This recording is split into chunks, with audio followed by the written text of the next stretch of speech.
This is the MLW Radio Network.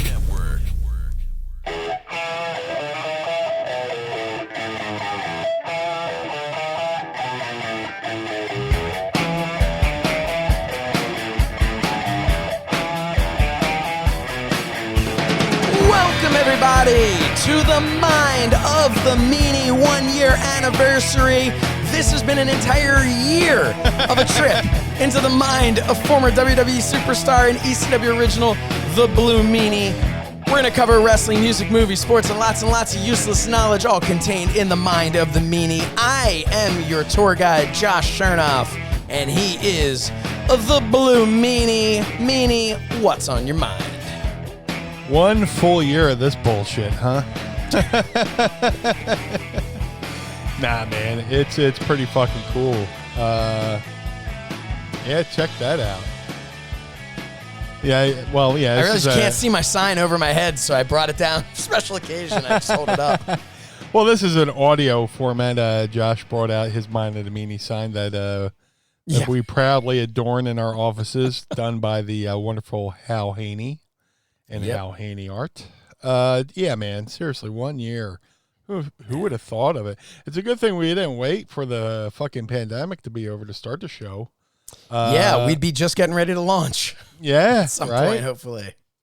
And we'll be like, man, we should have just done it back a year ago, you know? Yeah. Hey, quick shout out to the person over your left shoulder, I believe it is.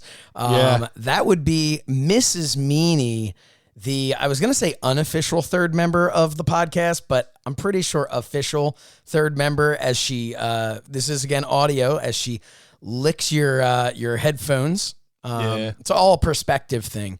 Mrs. Meanie, welcome to the 1 year anniversary.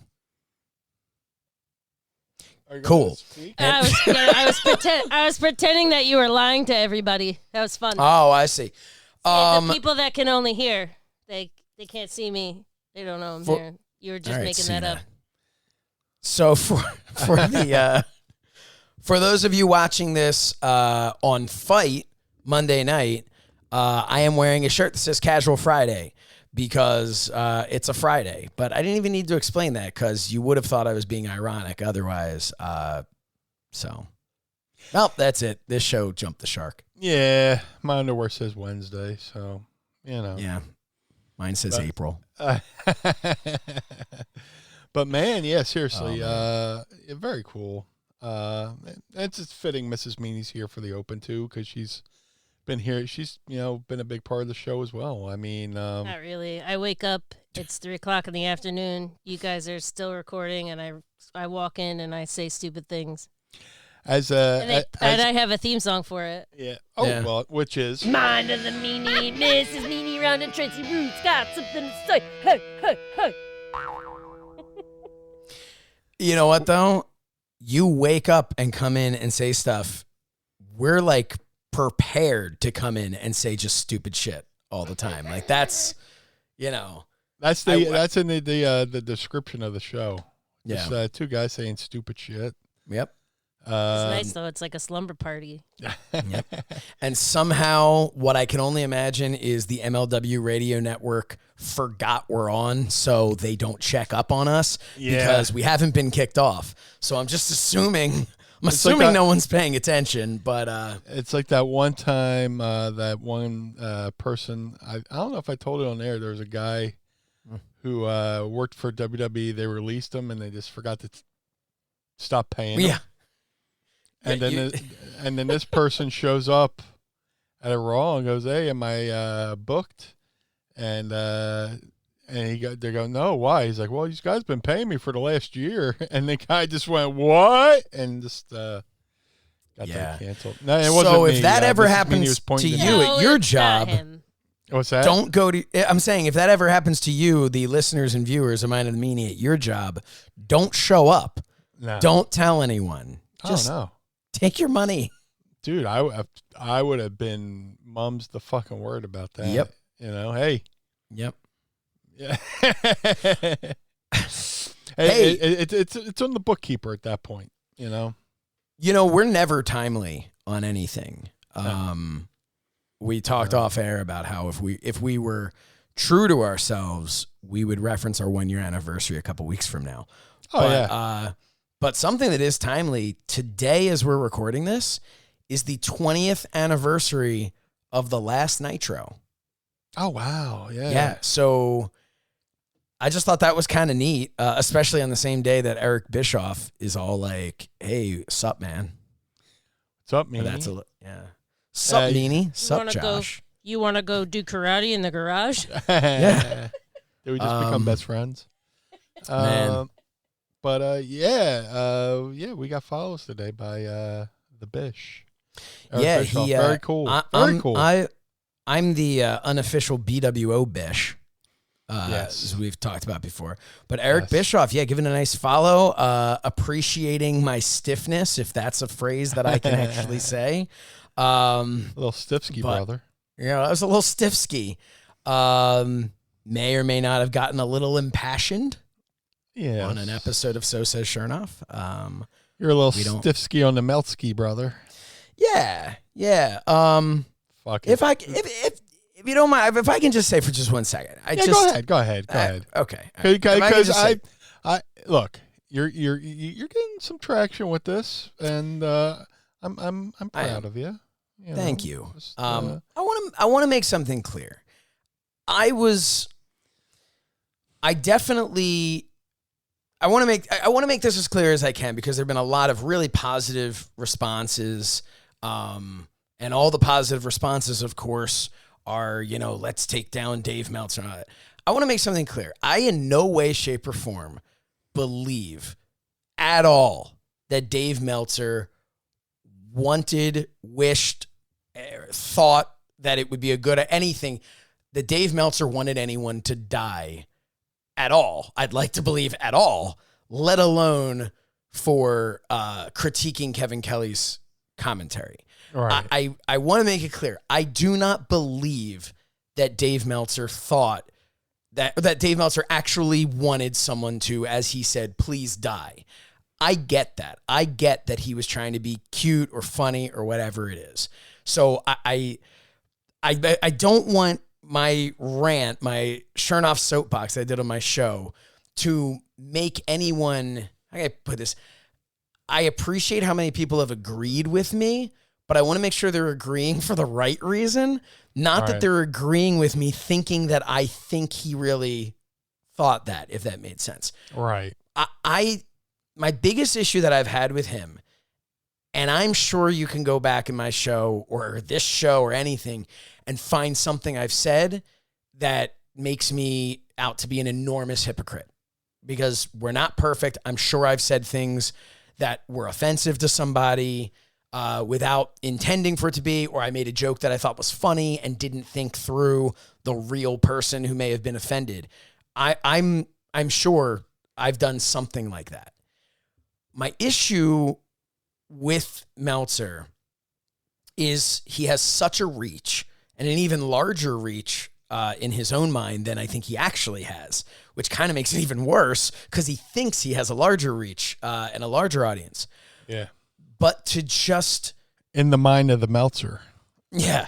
But just the spinoff on I'm sure that'll be on our YouTube soon. Yeah. I think he wants to work with us. The fact that he was so flippant about a statement like, please die. The fact that when people will say things like, well, no, question something, and instead of hitting them with some hard facts and saying, no, this is the way it is, it's always, I shouldn't say always, but it's mostly insulting these fans of his. Yeah. That these fans say, like, well, wait a minute, I thought that happened. And he'd be like, well, clearly you need to learn how to read. Otherwise, and it's like stuff like that. And it's just being mean for no reason to specifically to a non-public figure, right. Because there's something to that. Don't be mean to public figures. That's not nice. But when you're a public figure, you're kind of putting yourself out there, Meanie. Like you've had to have a bit of a thick skin going out on TV and being in the position, and knowing that people are going to write these things about you. Yeah. But imagine you're just, Brian on Twitter. Yeah. And Dave Meltzer's freaking tearing you apart and saying mean things to you. Yeah. So there's all that. And my number one biggest issue that set me off, and I'm getting hot again, but that set me off on it and made me add it to my soapbox was there was no apology. Right. He deleted the tweet because he knew he was getting heat for it, but never apologized. He referenced it, made excuses for it, but he never apologized. And all he had to do was say, hey, that last tweet of mine, I've deleted it. Incredibly insensitive, was just trying to be funny. It wasn't funny. I apologize to anybody that I offended, and I will do my best to not speak in that way again. Yeah. You know, and then that's it. And guess what? Had that been on his Twitter feed, I never would have even brought anything up on my show. Right. And, you know, but look, none of this is lost on me. I have a satirical wrestling news show where I basically poke fun at people and things in wrestling. I get that there's a place for that, but I just feel like he's unnecessarily mean, and that's really... So that's all I wanted to say. I don't think he wants anyone to die, but I just wish he would think things through. And also, Jim Cornette's always been really nice to me. I just didn't like... I think he's unnecessarily mean to some people as well. People who are just working and trying to make a living.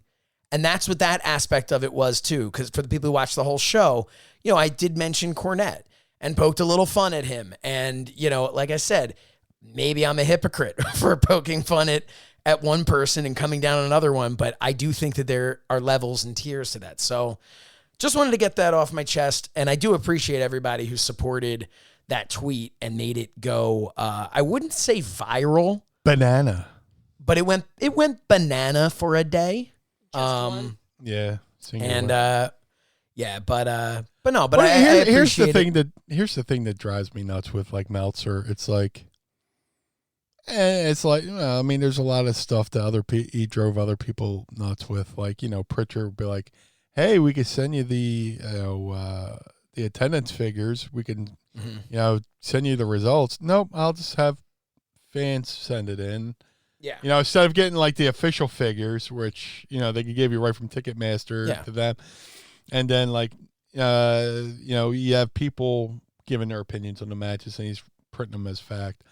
But then there's also like, there was the issue like when AEW first started, you know, running shows, and there was questions about like ticket sales, some about ticket sales, and somebody questioned him about it, and his reply was like, well, why don't you get a friend in the industry who sells tickets for a living, and they could tell you. I was like, well, no, Dave, you're the expert, you're reporting these facts, you have a radio show, bring your friend who's the expert on your show to properly explain it, instead of just flippantly going, well, why don't you find what, you know, right? If I disagree with him about something like and you know, something with space travel, why don't you go find an astronaut, you know, or something like that? It's just like, no, you're the expert here reporting the facts. You bring the experts on your show and have them explain it. And that's the stuff. All of that behavior is what has allowed me to feel comfortable kind of poking fun at him here and there on the show. It was just something, and I don't know if it's because, like, look, I've you know, we've talked about this before. I've lost friends to suicide. Right. I understand he did not tell someone to kill themselves. Right. I get that, and I am not accusing him of it. And to me, maybe I'm 100% wrong for it, but I felt that. That's what I felt. I felt like when he said, please die, he may as well have written, please kill yourself. And again, not in any way do I believe he would ever mean for that to be the case. Right. But it just, I don't know. It struck a chord with me. It pissed me off.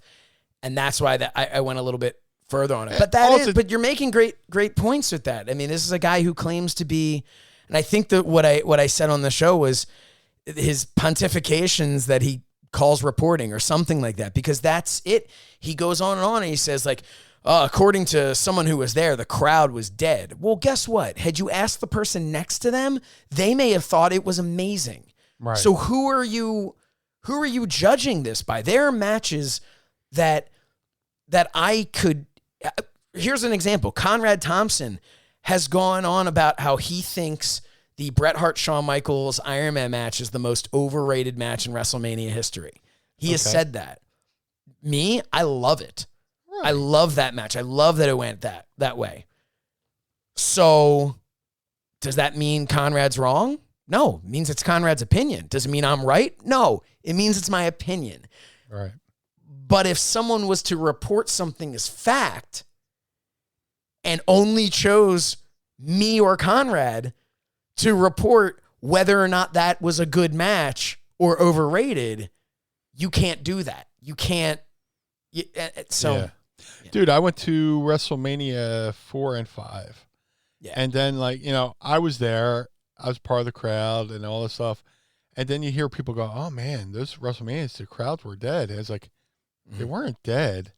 Just that building that they ran is acoustically horrible. It's it's an echo chamber, right?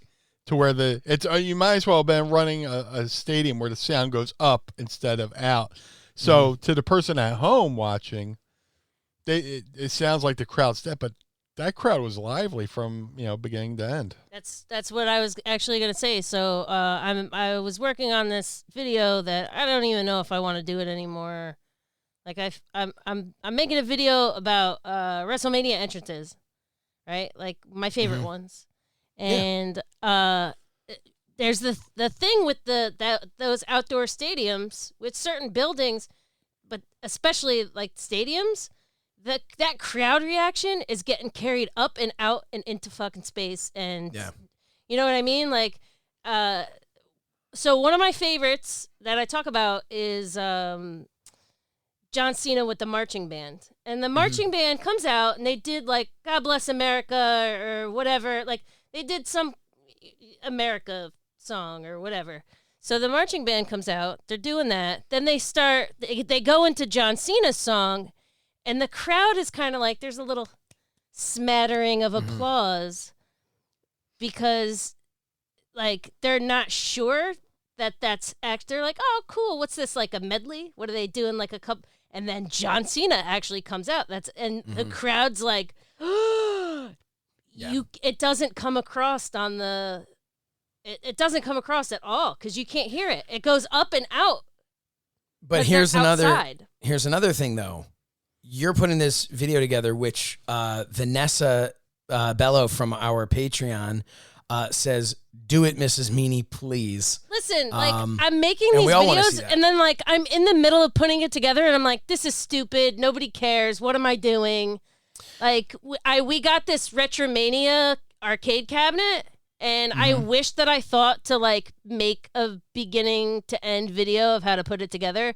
But, like, I feel like there are a lot of people wishing that you had done that as well. A lot of people struggling to figure out how to build that. Listen, so what I did was I put together the base because I already had the top half done. The base came separately. So I put the base together and I kind of filmed just like me talking about screws for 15 minutes.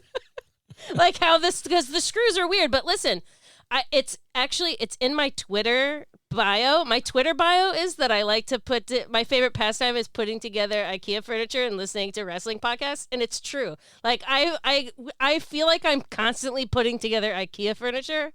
Like there was one time I remember getting like a bookshelf or something, and Meanie goes, "Do I have to put that together?" And I'm like, "No. Are you gonna touch my toolbox?" Like, no, dude. I wear the pants in the family here. Man. I'm the builder. But yeah, I want to put these together, but like it's like I feel like I'm running out of time. I think I just want to like send them without the titles, without the like intro or whatever. But here's the beauty of it. Do whatever it is you want to do. Yeah. Because it's yours. And when someone's tuning into it, if they tune into it to, Mrs. Meanie's I hope I get 100 thumbs downs. What's that? Yeah. But when and look, and here's the thing, like, for everything, like, we always talk about there's that person out there is always going to give the thumbs down on something, and how that gives you, first of all, I love the thumbs down because it makes it so everyone believes that the thumbs up aren't a bunch of bots, you know? Can I tell you, it actually, the thumbs down do not affect you negatively. I mean, please don't. Like, if you really hate me, give me 2 thumbs downs in a row. Just click it twice if you really hate it. Do that. Here's what you do. Do the 1 thumbs down, and then every couple of hours, click on the video again just to make sure that thumbs down is still there. It's really weird because I've looked at other people's videos that, like, this shouldn't have a thumbs down. I think either people just, like, do it, or maybe it is a bot that does it. I don't know. But here's the thing. People have differences of opinions on things, and that's fair. For today, my Twitter was blowing up over this whole thing, and for all of the, it's amazing. Thanks for saying what I've been thinking, blah, blah, blah. There's also someone who's just like, who's this asshole talking about Dave Meltzer? You know what I mean? People have difference of opinions. I might have unfollowed you because I hate you. That's fine. I might have unfollowed you. I don't particularly know exactly what you're talking about. Except, did you legitimately unfollow me? I don't know. Probably. I'm gonna. All right, Mrs. Meanie. Am I fired? I can't confirm it. Depending on this, might depend on whether or not your mic works on the finished product here. Did you hold on? All right. Are you looking? Because I don't know. I really don't know. Did you seriously unfollow me? Did I? You unfollowed me. Mrs. Meanie, Trey Fabe, Mr. Meanie, would you like to? No, I'm just sitting here. I'm just a potted plant. I'm ruining his show. Okay. Why did you unfollow me?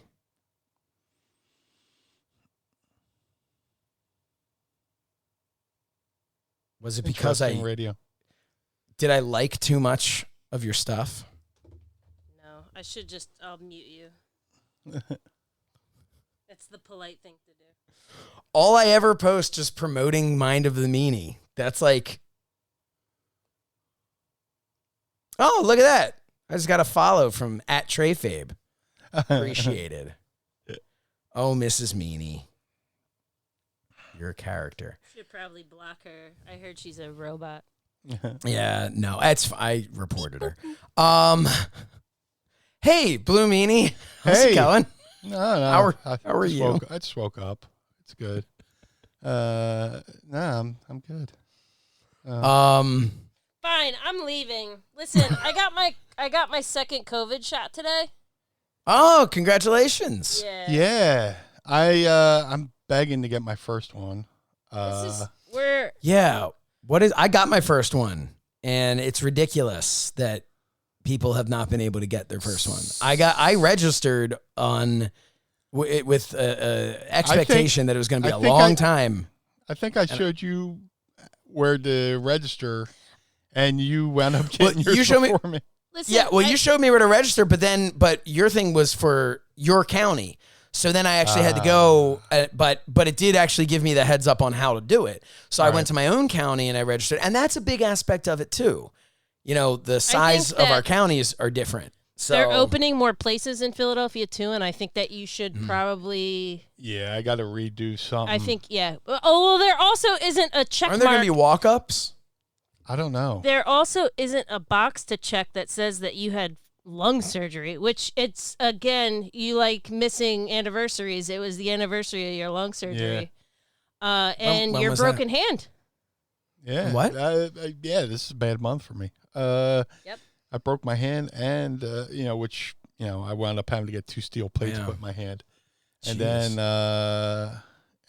my lung surgery, which we talked about in an earlier episode, where Mrs. Meanie had just moved here, and within a course of a couple months, I get sick, and get my get an empyema, a bacterial infection in my lung, and then I have to go through this whole thing, and she stuck by me, man.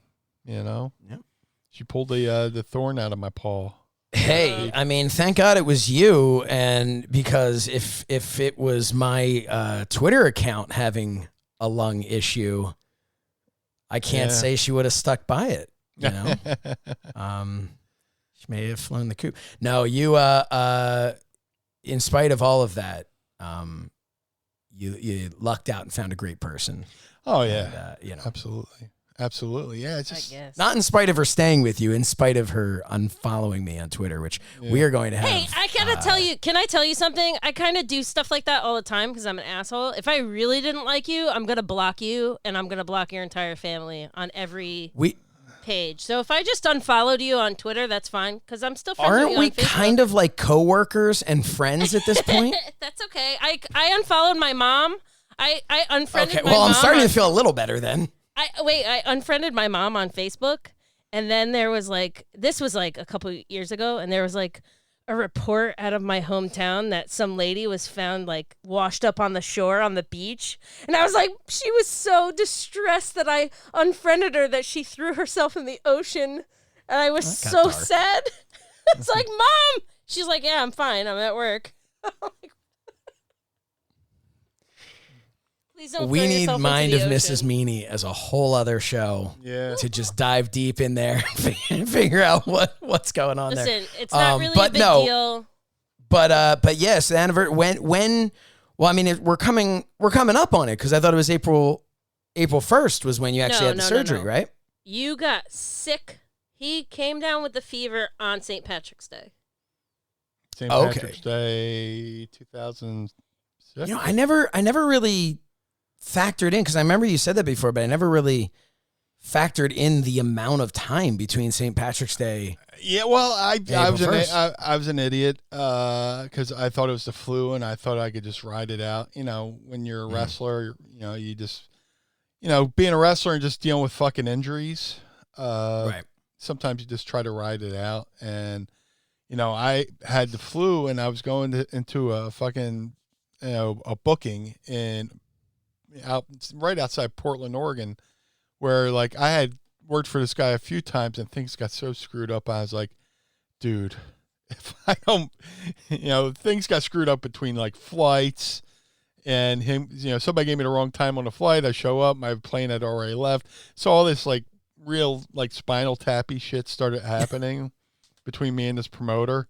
And I was like, dude, if I don't show up because I'm sick, this guy's going to, lose his mind. So I was like, I'll tough out this flu. And by the time I got out there, it was beyond the flu. And, thank God I was in tag matches and those guys carried me for that whole weekend. But then, when I got home, I was like, I'll just write it out. And, long story short, eventually I caved and went to my doctor, my doctor. He's like, oh yeah, you should go get an x-ray. I was like, I ain't getting no x-ray. And then eventually when I start coughing out blood, I was like, oh yeah, maybe I should go to the emergency room. Jeez. So and then they're like, yeah, you're going to be here a little while. So there's maybe a week and a half in between that where I probably should have went to the hospital, but being an idiot and trying to be macho about it and trying to be a tough wrestler about it, and it wound up, costing me a little bit more. Not even in the same stratosphere comparatively as something like that. But when you said the tough wrestler thing, there's a wrestler, God, I wish I could remember what her name was in TNA. Something, I don't know. I never watched TNA, so. But her, I was down in OVW with her. I can't remember her name, but so I separated my shoulder in a match and I had to wear a sling, but I came to the next TV and I wasn't wearing it because, I'm a wrestler. I can't, especially I can't, whatever.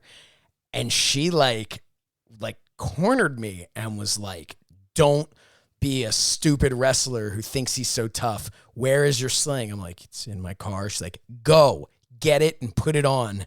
I'm like, yes, ma'am. Yes, ma'am. And I just like went. So I don't again, my separated shoulder, you're having a piece of your lung removed, not really on the same level, but what I'm saying is I can relate to that idea of like, you're, like, nah, whatever. I'm tough. I can handle this. Yeah. Although if I get like a cold, dude, I'm out. The weird thing is I rarely get sick. So it's like, if I do get sick, and if I sell for it, it really has to be something like, I swear to God, we, with Retromania and everything, we did that convention up in Boston. Right. And I got, we both got sick. And, for me to actually go, man, I feel like shit. It really has to be something. And, I toughed it out, got home, and, when we're in Boston, we're at the hotel, I'm just like, taking steaming hot showers and just trying to sweat shit out and getting under blankets. And drove home and just, drank like gallons of water trying to flush it out of my system, whatever it was. My lungs were on fire, everything. Jeez, but again, just dumb, wrestler logic, just tough it out, rub some dirt on it. I think walk that's it off. I think that's just a manly thing too. I think there's on it. I think the reason it's a wrestler thing is because it's a manly thing, but then as a wrestler, you're around so many other high testosterone men where everybody's just being, super tough guy and, super gluing their wounds shut and shit. Yeah. Yeah, right. Well, that's another thing. That's another thing, so many injuries I've had, from busting my tailbone to, jacking up my neck. And just gritting your teeth and getting through it, because you always have that mentality: if you don't work, you don't get paid. So there's always that logic. But like once you get into the real world, it doesn't cost you anything to go, hey, maybe I should get this thing checked out. Then like how long do you go without like insurance? Oh yeah, wrestlers are high, right? Like that's the thing. A lot of wrestlers don't have insurance. You know what I mean? Yeah. And then, it's like we have it. That's a whole other conversation. We have it, and I'm like, let's just, there's a thing down at the Navy Yard that's, one-stop shop. I'm like, can we just go there like a mall and, I need this one, I need GI, I need this, Mm-hmm. Well, that's the thing, man. You get insurance, and you just, you start looking, you go oh, I'm covered for this. Oh, and I a little can do bit one of this, a one little of these. bit of that. Oh, I get 7 of these appointments in an entire year. Go do them. Why not? You're paying for the insurance.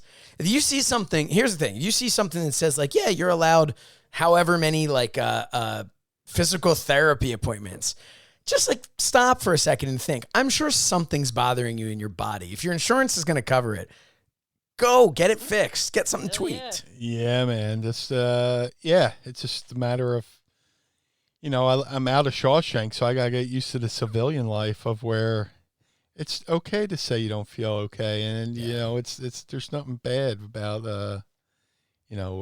saying you don't feel well or stuff like that. So there's that. So yes, sir. So I wanted to ask you about, since this is the 1-year anniversary, what were your hopes for this podcast in the beginning a year later? Did you have any because I know I'm somebody who I'll set these milestones, and I know you and I did that together, but what were your hopes? And do you think that in a year's time we met them, we exceeded them, we came up with different things along the way? Dude, it's just before the idea came along of me wanting to do a podcast with you, I didn't want to really do a podcast at all. There were times where I've put the keys in the car, but I never turned the ignition on, so to speak. There was one point where I wanted to, do a podcast, but I didn't know what it was going to be. And like I said, I went and bought the equipment, and, I don't know what the holdup was. Maybe the fear of being rejected, kind of, maybe. Because when you're doing this, I mean, it's not like you're doing a regular shoot interview where you get asked the same 10 questions and you kind of go on autopilot with the same answers. Whatchamacallit, there's a really good interview out there with Vin Diesel. I forget what movie he was promoting, but somebody took all his interviews from that press tour and he gave the exact same answer, told the exact same story. And sometimes when you do shoot interviews, you're like, okay, they're going to ask about this. They're going to ask about that. Here's what I'm going to say. This is what I can say to pop them. But me right here, it's just me. I'm bearing my soul. Yeah. And my biggest fear in life is being embarrassed and humiliated, Sorry. And, there's that. But just embarrassed and humiliated and just for putting myself out there in a personal way. Yeah. But, looking back in this year, I think we've done pretty good at building a little community here. Yeah. I don't mean the word little as like, it's not the meaning. I mean, it's like we have a sense of community. Close knit. Well, we have we have our own little village here of like-minded thinkers. Did you think that when the idea of starting a podcast, did you think that we were ever going to tackle some of these things? Like, because we have had, I feel like this is that episode of the TV show where it's like the retrospective, and then we, go to the old clip, which we're not going to do because I don't have enough time to edit that. Yeah. But did you? I mean, we've had some things where it's been really great. I know for all the listeners, and for me to be able to watch you open up about all of these things that I never knew about you, that I don't think wrestling fans knew about you. Yeah.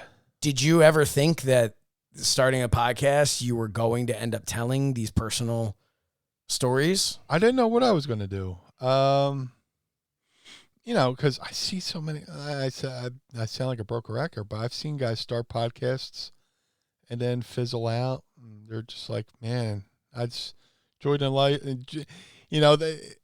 We have a schedule here. We have a set thing that we do. And the key to doing this is consistency and being reliable to the folks that are looking, who hit that subscribe button, to the folks who, pay good money on the Patreon, to the folks at, MLW Network, to the folks at FITE TV who are putting us on now every Monday night. We have an obligation to that. Yeah. I think some people are so used to just wrestling on the weekends, and then this, to have this other thing they have to do. Right. They kind of fizzle out, where this is like what I want to do. And as far as you said, tackling this, it's just, look where we're at like a year later. I mean, we have our own line of figures coming out. We have a great community on Patreon. We're both in Retromania. Yes. I got, some other stuff that's coming up that, because of this podcast, but, a year in, I'm very happy. I feel bad, like on a situation like this where like real life, like I said, real life's getting in the way. Cause normally we record on Saturdays. Right now we're doing Friday night at quarter of 12. It's quarter to 12, right? Yeah. A little inside baseball, but I made that commitment that I have to do this. Yep. And, real life got in the way. I had to help a friend out. It's because I plan on having diarrhea all day tomorrow, and he's got to help me. Yeah, she got her COVID shot, so, yeah. Oh, God. Is it starting? Oh, Mrs. Meanie. I actually feel fine. My arm hurts a little, but I feel fine. You did pretty good today for somebody who got the second shot. And which kind did you get? Not to get off topic. No. What kind did you get? That's none of your goddamn business. Okay. Pfizer. That's all I got. I got Pfizer as well. That's I was kind of curious because I've only had the one, and that later that night I felt like all my joints kind of like hurted. Hurted? Nope. All my joints hurt. I'll allow it. They all hurted me. He hurt it. But no, I all of my joints were hurting. Almost like imagine you had the flu, but without any other flu symptoms, only that like joint pain. Woke up the next morning. Thought well, that's 100%. my everyday life. So when I get well, the shot, I was gonna say, yeah. I woke up the next morning. When I say 100%, I woke up the next morning in my regular 45%, and I was good. That'd be funny if you normally felt like shit and you felt better after you got the shot. You're like, oh, I like this pain. I was gonna tell you though, there are times where, you know, if I've had like a surgery or something like that, like, and because I have like neck issues and back issues, and we don't have to get into all that, but there have been times where I'll take something and I'll go, wow, this is what people normally feel like, you know, like, and I'm sure you can relate to me on that, Meanie. Like, and you know, it's a weird thing. It almost takes you back. And you're just like, oh, this is kind of what it was like in high school when I didn't, you know, when I would jump out of bed in the morning and didn't have to, you know, do stretches and stuff like that to make sure I could move. Go back to my childhood days when I could just take a diving back bump off the couch and get up and like it was nothing, you know. I watch my son do that stuff now, and I'm just like, I just want to tell him, it's like, dude, just take it easy on your body, because one day you're not gonna, you're gonna, you know, that sound every time you get up out of a chair, you know. Yeah, but I'll say this: what popped me about Mrs. Meanie getting her shot is she purposely wore T-shirts in hopes to pop the folks who. So I know it's Marine Run. It's all Marines. It's all kids. It's all National Guard kids that are like, you know, this is not their town. Like, they're doing this thing. They're here to come work. You know what I mean? Mm-hmm. It's this pretty serious, heavy thing. And I'm like, the first time I was like, I had this outfit because it was cold. So the first time I had this outfit ready to go, where my shoulder could be out, but I'd still be warm. And then I was like, I'm going to wear my Undertaker sweater. Because like, when you're out, even if you're going to get the shot, whether you're working or you're there, here's this, like, serious thing. That's a cool thing to see in the wild if you're a wrestling fan. You know what I mean? So today's T-shirt was the Road Warriors. I wore that today, and I got a couple. I like a shirt. But I think the Undertaker got the bigger pop. Yeah. Oh my god, is that an Undertaker Christmas sweater? It's like, yes, it is. That's awesome. That's the life of living with a wrestler. Just. But I also like, when I get dressed in the morning, who am I gonna go see? Who's gonna like? And then you have friend T-shirts that are like, you know, when you wear out in the wild, there's going to be the one guy like, nice shirt. And you're like, found my friend. I'm proud to say that happens when Meanie wears my shirt. Dude, yeah. Meanie will tell me to be like, oh, someone popped for the sarcasm is my superpower shirt. Yeah, man. That's exciting. Yeah. Thank God you made it in blue so I can actually wear it. It's in my color scheme. That's all I was thinking about. Yeah, there's certain colors I just can't wear because I don't feel right in it. Yeah. I'm not good in red. I have very red cheeks, depending on the lighting and color that I'm, you know. Yeah. And red. I don't hate red. I just don't look. I don't think I look good in red. Yeah. You know, just I'll wear a Phillies jersey, but that's like you're red a cool pinstripes. tone guy, fella. Yeah. There's nothing wrong with that. But there's nothing wrong with being a cool tone guy. You want to wear a shirt that, you know, or you want to wear a certain thing that people go, I get that, I get it. Like, that's the goal. Yeah. I used to always wear like I always had T-shirts that were like, that had like funny phrases and things like that. Now all I wear for the most part is like Mind of the Meanie merchandise. Like, that's like everything. So, because every time we have Slichter makes us a new great shirt, I'm like, I want that. I have to wear that. Go on. That or hoodies. Oh yeah. Well, it's hoodie season. I pulled out all of our shirts, and people like to give the Blue Meanie free T-shirts, and it makes me really mad because we do not have room for it. I remember you making a post about that once upon a time because I follow you on social media because I thought we had that kind of relationship. Listen. Yeah.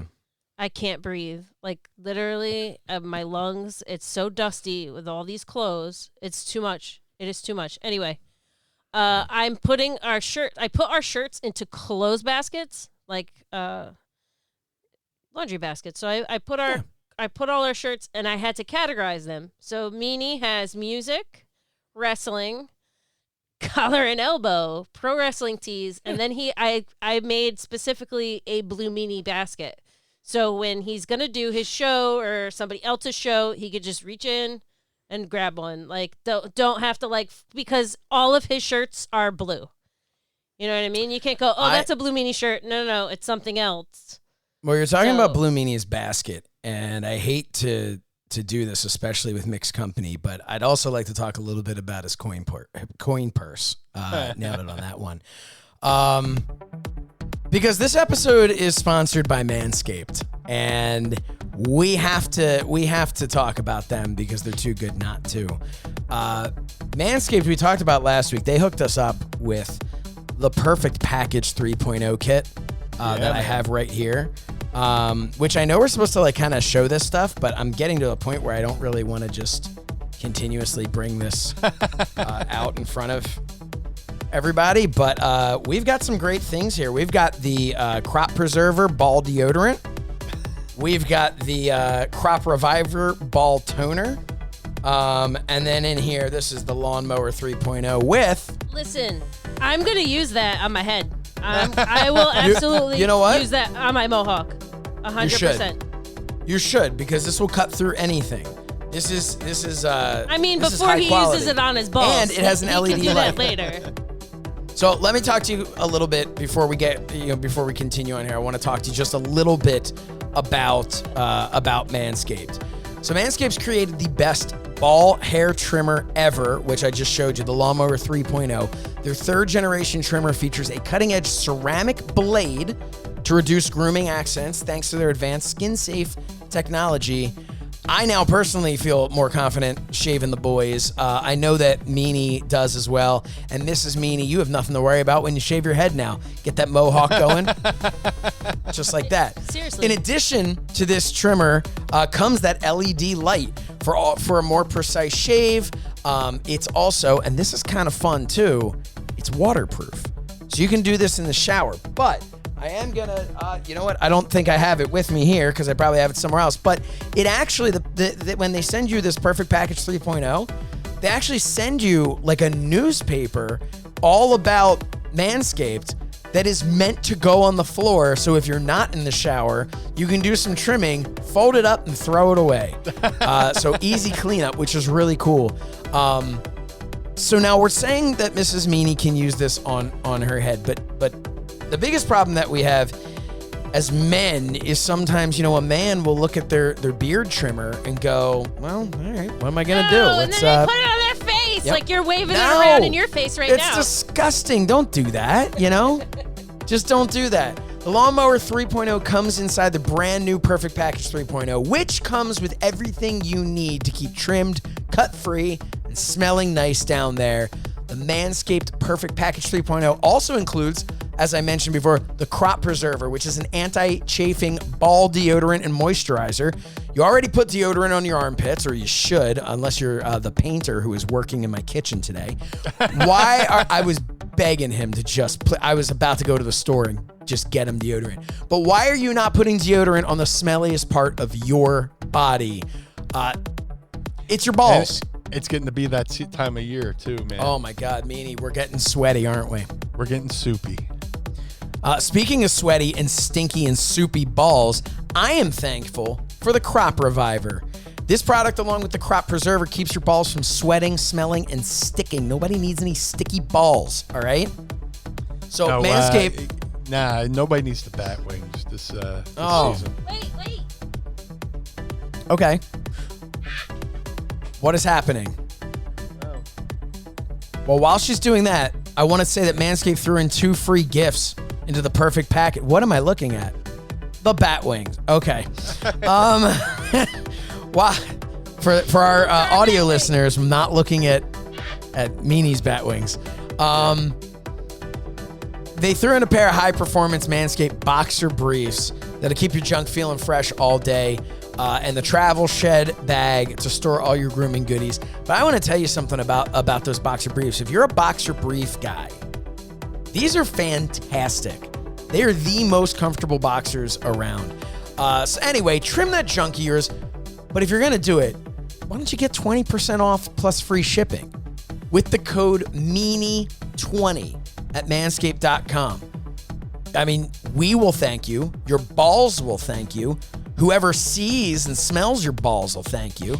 So get 20% off and free shipping with code Meanie20 at manscaped.com. That's 20% off with free shipping at manscaped.com and use code Meanie20. Unlock your confidence and always use the right tools for the job with Manscaped. Meanie, The it's fellas nice. down at the lodge will thank you. I beg your pardon? Oh, The fellas down at the lodge will thank you. oh man, I thought you said something about Virgil. No, I'm good. But no, we thank Manscaped very, very much for sponsoring the Mind of the Meanie. They are a very generous company, and we've talked about in the past. Very generous company in a lot of ways. They do a lot of charitable work. Yes, It's they not do. all fun and games, and also Manscaped. I mean, Meanie, it's a fun commercial to always be able to do a fun little ad read here, but it's a damn good product, and you should be trimming yourself. It's 2021. It's also fun when your balls don't stink. Yeah. Yeah, that's fun for everyone. It is fun for the whole family. Yeah, dude, they really hooked us up with that travel kit that came in the mail. I was like, man, this is a really high quality product, and that's no bullshit. I mean, they really, for what you're paying, they give you so much. It's amazing. Yeah, I know everybody does the Manscaped, balls, but no, seriously, it's a quality product, Yeah, it really is. And Meanie, they sent you the shirt too, right? Yes, I haven't tried it on. Maybe I'll make it a half shirt. Who knows? I was going to say, here's the thing. If they didn't get the right size, it's a Blue Meanie shirt. If they got the right size, you're good to go to wear it anywhere. But I love it too. So, okay, I have to tell a funny story though about this. I would hope. So they sent a box that you open up that says Manscaped on top. You open it up and it had everything. It had the Perfect Package 3.0 in there. Inside, you open it up and it says something like your balls will thank you or something like nice, right? So my wife doesn't know what it says on the inside. She knows they're a sponsor. She knows what's going on. But she sees the box and she goes, that would make an awesome leprechaun trap because my kids wanted to make a leprechaun trap for St. Patrick's Day. Yeah. And I'm like, oh, okay, yeah, it'd be pretty good. So my daughter's 6 now, and she can read. I was going to ask. So thankfully, we didn't get too far because we're like, all right, let's get to work. We'll start doing this. I open it up, and she's like, what's that say? That's one of my sight words. And then I was just like, oh, you're nothing. I'm like, you know what? It's just, I was like, it's just kind of scribbled stuff on here. But I will say that I don't know how I come off as a father here, but the box that the Manscaped stuff came in is in fact what we used as a leprechaun trap this year.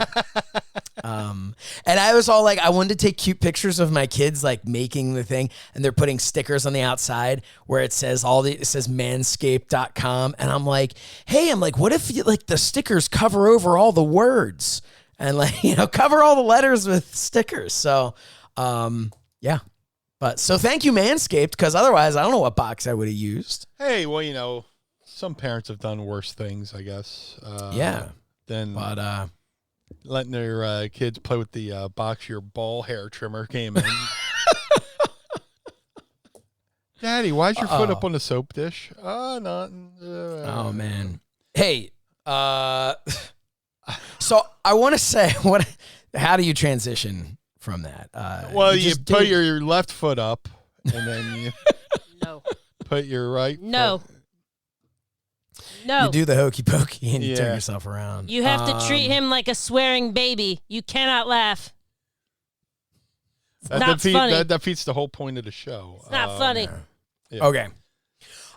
So I now want to know, Mrs. Meanie, in all seriousness, and I want to see if we can drag you into the frame here. Is that okay? Mrs. Meanie? Yeah. Okay. All right. I want to make sure. Let's see. You're all right. All right. Well, yeah, I guess you can move. That's easier. Thanks. When the Blue Meanie came to you and said, I'm thinking I want to do a podcast, aside from when he was like, I think I want to do it with Josh Shernoff, and you're like, that seems like the kind of guy I don't want to follow on Twitter. What did you expect out of this? What were your expectations? Did you think it was going to take a full 40 hours a week for us to record an episode? But what were your expectations, and did you secretly hope to be involved? Did you hope to never be involved? I don't pay attention when he speaks. I don't. Okay. What? No. No, my wife doesn't when I speak either. So I didn't want to be involved like at all. Certainly, do what you want, and I'm very supportive. It's like I always thought he could do it, but it's a matter of he wanted like a topic or like how do you, and then like everybody had a podcast, and it's like I'm gonna do this thing, I'm gonna make a podcast, and it's like all of a sudden it's like, oh, that guy's got a podcast too? Not him. I mean, right. You know what I mean? Like you find out, oh, they got a pod. Oh, that guy too. Oh man. Oh, this guy. Like everybody's got a podcast. It's like certainly very supportive. But I didn't want anything to do with it. I don't want to look at myself. I don't want to listen to myself. I don't like hearing my own voice. It's weird. I don't listen to the show. It's like if I'm sitting here, that's cool, but I don't go back and like listen. You know what I mean? Dude, our shows, some of them are like 3 hours long. I don't have time to record and then go back and listen. I think it's weird listening to him. I think it's weird listening to I don't like listening to my own voice, which is awful for you guys. I'm so sorry, because if I don't want to hear my own voice, why should any of you, No. But no, so I mean, it has taken over my life. We have an entire room dedicated to it now. Yeah. And still working on it. Every day we're thinking about what we could do different and what we could do better, and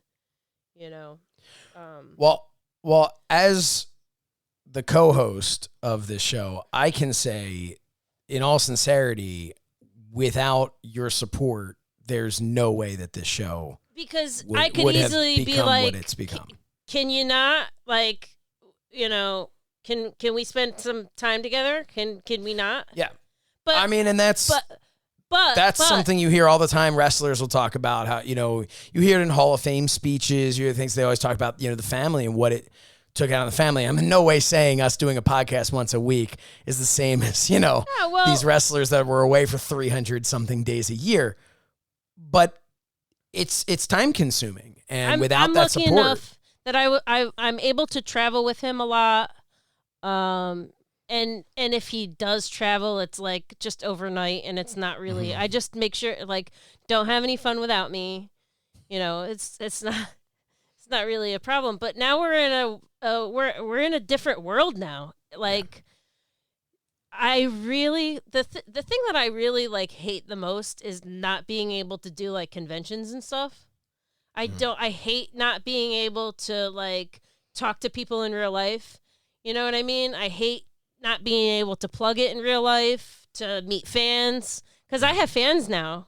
I'm the star of the show, and I can't meet all my friends, and that's why I started making videos, because I want secret code words to say to people too. I want fun lingo that I want. It's gonna happen. It's gonna happen sooner or later. But I didn't want to be a part of it, but it's in my house. And I got to tell you, with everything shut down and with him doing all these like satellite shows and interviews and all that, it's like I have to be quiet. When he's on somebody else's show, I can't run in and shout shit. Dark Side of the Ring didn't allow a Mrs. Meanie run in. But when you're doing your show in my fucking house, I got something to say. And I know you. I'm friendly with you. Like, we chit chat at shows and stuff. Like, Are we? I thought we were until the beginning of this episode. But I guess you and I are just as close as you and your mom, apparently. I hate right? that we can't. I hate that we can't do this in person. I hate, and I like that. I do like that it's in my own house. Like, you know.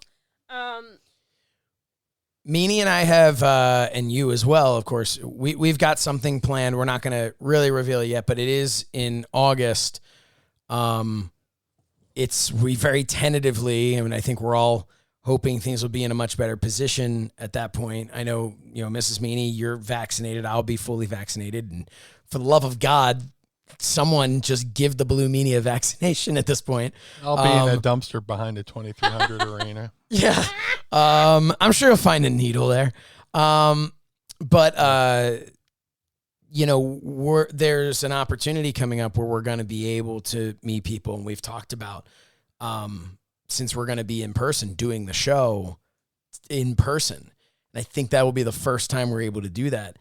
And I think that's just so cool. And to be able to find, like, I'm looking at that as this like light at the end of the tunnel, and who knows, maybe something will pop up sooner. But I'm looking at that as light at the end of the tunnel for us to finally get to like do this. And in some ways it's going to be so weird to, because there is this comfort. I mean, we're in our own homes here, like, oh yeah. I mean, definitely. I mean, there is a comfort factor to, we're done and I just turn off my computer and go in the other room. Yeah. But yeah, we got an opportunity coming up, hopefully. It's kind of weird too. First off, I didn't know about this. I wasn't invited. Oh, I mentioned it, but I wasn't invited. Well, she said, in fairness, you did say you don't listen to anything. You don't listen to him when he talks. So, but listen, like you guys are comfortable being around people, and I'm kind of not, and I'm scared thinking about it. Oh my gosh, I have stage fright right now just thinking about it. It's, you know what? I'm excited for it. It'll be. Oh, what am I gonna wear? Undertaker shirt. Seems to be a hit, right? I'm not concerned with what you're going to wear. August. I've seen you to these conventions. Every time you're at a convention, you've got like one cooler outfit than the last time. Like it's, I think we're going to be fine. Yeah. But I want to say, if I may, that this past year has, we talked about, I was really curious both of your views on it and everything. Without the support of my wife, she's been incredibly supportive of the fact that it's like, yeah, I'm going to do a show for 3 hours and then I'm going to go sit and edit that show. And then weekends, like last weekend, I had my show, I had our show here. I had a roundtable thing for FITE. Meanie, we did, That Was Extreme with Joel. That was a busy ass. I think we did I did 4 shows in 3 days. Yeah, and had to edit all of them and do all that. So I'm very grateful. I won't kiss up to my wife too much because she absolutely will never hear this. She doesn't watch or listen to anything. She's too busy raising our children while I'm having fun talking about Meanie's farts. Playing with toys in the basement. Yeah. But no, but in all seriousness, without making this like a big, love fest, we talked about this stuff earlier. Without my connection with you, Meanie, and doing this podcast and all the things that it's afforded me, I wouldn't have had this whole big, thing on Twitter that happened because I said something about Meltzer. Like, yeah, I still would have had my show, but this show has allowed me to be perceived as I guess, someone you should listen to, which is kind of weird, because you probably shouldn't. But it's been very, I joke all the time about, riding your coattails, and you say about, you didn't know half shirt had coattails, but it's true. I mean, I'm so incredibly grateful to you for allowing me to, for trusting me with your reputation and your brand, and and doing this podcast and putting as much in my hands as you have, which brings us right back to Manscaped. No, but I really do appreciate it. It this is when we're constantly doing this work and we're constantly coming up with ideas, or we're just sending each other, memes back and forth or whatever it is. On various forms of social media. Yeah, it's very easy to be like, okay, hey, we have the work side of doing, let's get these shows together, let's get our schedule going, let's, we have this show we have to do, we have that show, we have the Patreon stuff, and there's the scheduling side, which is like, okay, this is like a job, the best job, but this is like a job. And then there's the us messaging back and forth, just making jokes and having a good time. And then there's the time where I kind of step back and go, holy shit, like I'm getting to do this with the Blue Meanie, and this is not an age joke, but a dude that I actually legitimately enjoyed and was entertained by as a fan watching wrestling. So it is so cool to be able to do this. To have an action figure is ridiculous. It is so inappropriate that I'm getting an action figure. I don't know who let you have an action figure. It is so... A little weird. It's ridiculous. And I'm so... But it's between that, the involvement with you on this podcast, I know whether they've said it or not, I know that was a large part in me being offered the ring announcer spot on Retromania. It was a trust thing, And I mean, this past year, which has been on, for so many of us, and myself included on personal levels, there have been aspects that have been pretty freaking horrible. Yet in the last year, I now have an action figure coming out. I've been in a video game. I get to do shows with you. I get I'm absolutely living so many dreams that a year ago were literally just dreams. Some of them were so far out of my mind that they weren't even dreams. Like the action figure was just like, yeah, that's clearly not a thing that's happening in my life. But so I won't go ramble on and on more about it, but sincerely, thank you so much for trusting me with this show. This has been amazing. And oh man. And to our pod squad. Yeah.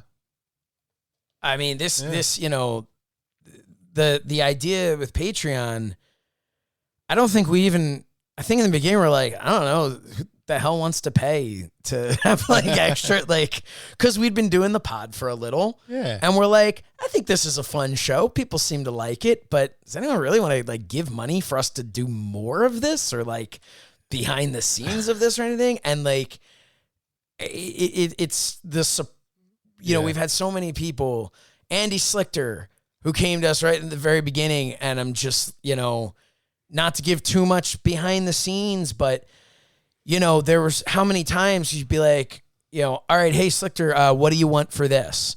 And the response is pretty much, I want the podcast to succeed.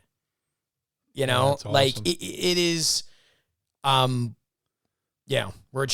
this could become the sappiest thing ever.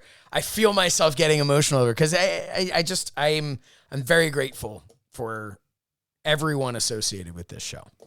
Yeah, man. Like I said, people think you do a podcast, you just hit record and talk, and that's it. And there's so much more to it, as I've learned. And I definitely made the right choice because the stuff you're able to do with the podcast between editing, video, all that good stuff. I don't even know. He just asked you because you wear a suit. And then he's like, "Wait, where's the suit? He looks professional." And then what's the first show? I'm like, "I'll wear a t-shirt." This guy looks like he knows what he's doing. But he gets printed ties. Yeah. It's all confidence. It's all the confidence. Very fancy. Make it till you make it. Yes, but seriously, I don't even know if I had tried to do this on my own, if I'd still be doing it. And I don't even know how long it would have lasted. I don't know if all the other opportunities it came about. I think about, because you guys were talking about, doing it in an actual studio somewhere, and I wonder if that would have worked, because when you're going to another building, what if they're closed? Right.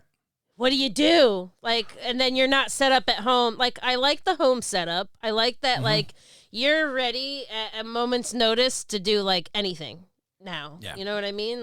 You're ready. No, you're right. I think we would have, I honestly think we either never would have grown the comfort and chemistry, because we would have been at that community college with, the student running the soundboard, and I think both of us would have been far more, let's talk Meanie. What was it like backstage at ECW when you did, I think there's that thing of us doing that hour drive once a week. I think we would have. I didn't even think about that. Yeah, one way. I think we would have burnt out quickly, and I think if we believed in the chemistry, and had we been able to have that, I think with no pandemic, we would have ended up doing something like this, virtual, Yeah. Just from a convenience standpoint, but this would have evolved, into this between, real life commitments and stuff like that. This is a commitment, but just to do an hour drive to the community college, and we're kind of doing it based around their schedule, and say I couldn't make it one day. Well, they don't have after hours. So we kind of would have probably had to resort to doing it, remotely like this. And then I think we would got comfortable just sticking with the remoteness of it, And like you said, we could do things at a moment's notice, and just with a comfort level and stuff like that. So, yeah, man. And like you said with the Pod Squad, you brought up the idea of doing Patreon. I was like, man, already, would people be interested? But here we are. We, like a little inside baseball before we start recording. We have a little chit chat with the Patreon group, and we pretty much have a packed house tonight. In the we say mean things about people who don't have the Patreon. No, so she's kidding. So you should get the Patreon so you can hear what we have to say. Yeah, but secret. Yeah, kayfabe. But yeah, man, just the fact that we have a full house tonight on a Friday night after 12, and people on a Saturday morning. On a Saturday morning, and people from all over. And people have lives. They gotta get up early tomorrow and stuff like that. And the fact they're just hanging out, that means a lot. So, yeah. I mean, I'm really grateful. Yeah, it's I won't read all of these out here, but our Pod Squad that's on Patreon has been writing some very nice stuff for us, and thanking us for it. And it's I think that's something that when you do this, I think the biggest, when we first had that first phone call together of okay, so what I think I asked you, I'm like, well, what would this look like? What is our, because I wanted to get a feel for what your vision of this was. And I think at the end of it, it was always I think this is going to be good. I hope people want to listen. Yeah. And they do, which is surprising. Every single time we'll finish an episode and go, that was fun. And I'll think to myself, I hope other people are enjoying themselves as much as we are with this, and it's been really, really cool. And it's been an incredible journey for the first year here. And, we've said it many times before, we're in it for the long haul. I'm I've been very lucky during this pandemic to have had a lot of opportunities, working other things, doing the stuff that I do with FITE, and you and I having the opportunities with ad-free shows along with Joel. And yeah, that's another great thing we get to do. It's great. It's awesome stuff. But there's like this comfort of the mind of the meanie of like, I mentioned the work aspect of editing stuff, of doing the things, all of that. And I just did the NWA roundtable thing. Loved it. I had a blast. Yeah. But it's like I go and I have my job and then I get to come here and hang out. And it's, and I never want it to sound, cause we put thought into this, sometimes very little, but there is thought, there is stuff, but and I will say, and then we'll move on to something else, but I will say, as cheesy and sappy as this sounds, the absolute best thing that has come from it for me has been the fact that, has been our friendship. The fact that I genuinely consider you just a good friend and somebody that, we have had conversations having nothing to do with the podcast. Oh, having to do with real life. And that's something to me that is like, at the end of all of this, if I look back and I go, well, at the very least, I made a friend. At the very least, I got an action figure. And then after that, at the very least, Can you believe that? Yeah, man. That I got an action figure? No, it's insane. Maybe you should call it an action figure. It's definitely probably going to get more well, all right. No. No, I stopped myself, but I'm just... It was going to sound terrible. I was more referencing the fact that it wasn't going to get hurt when the arms move, but here they are. And if anyone's wondering if Meanie has picked up, by the way, they've asked us to send these back. Yeah, figures. And I'm like, Meanie needs his, he still needs to take some pictures with it.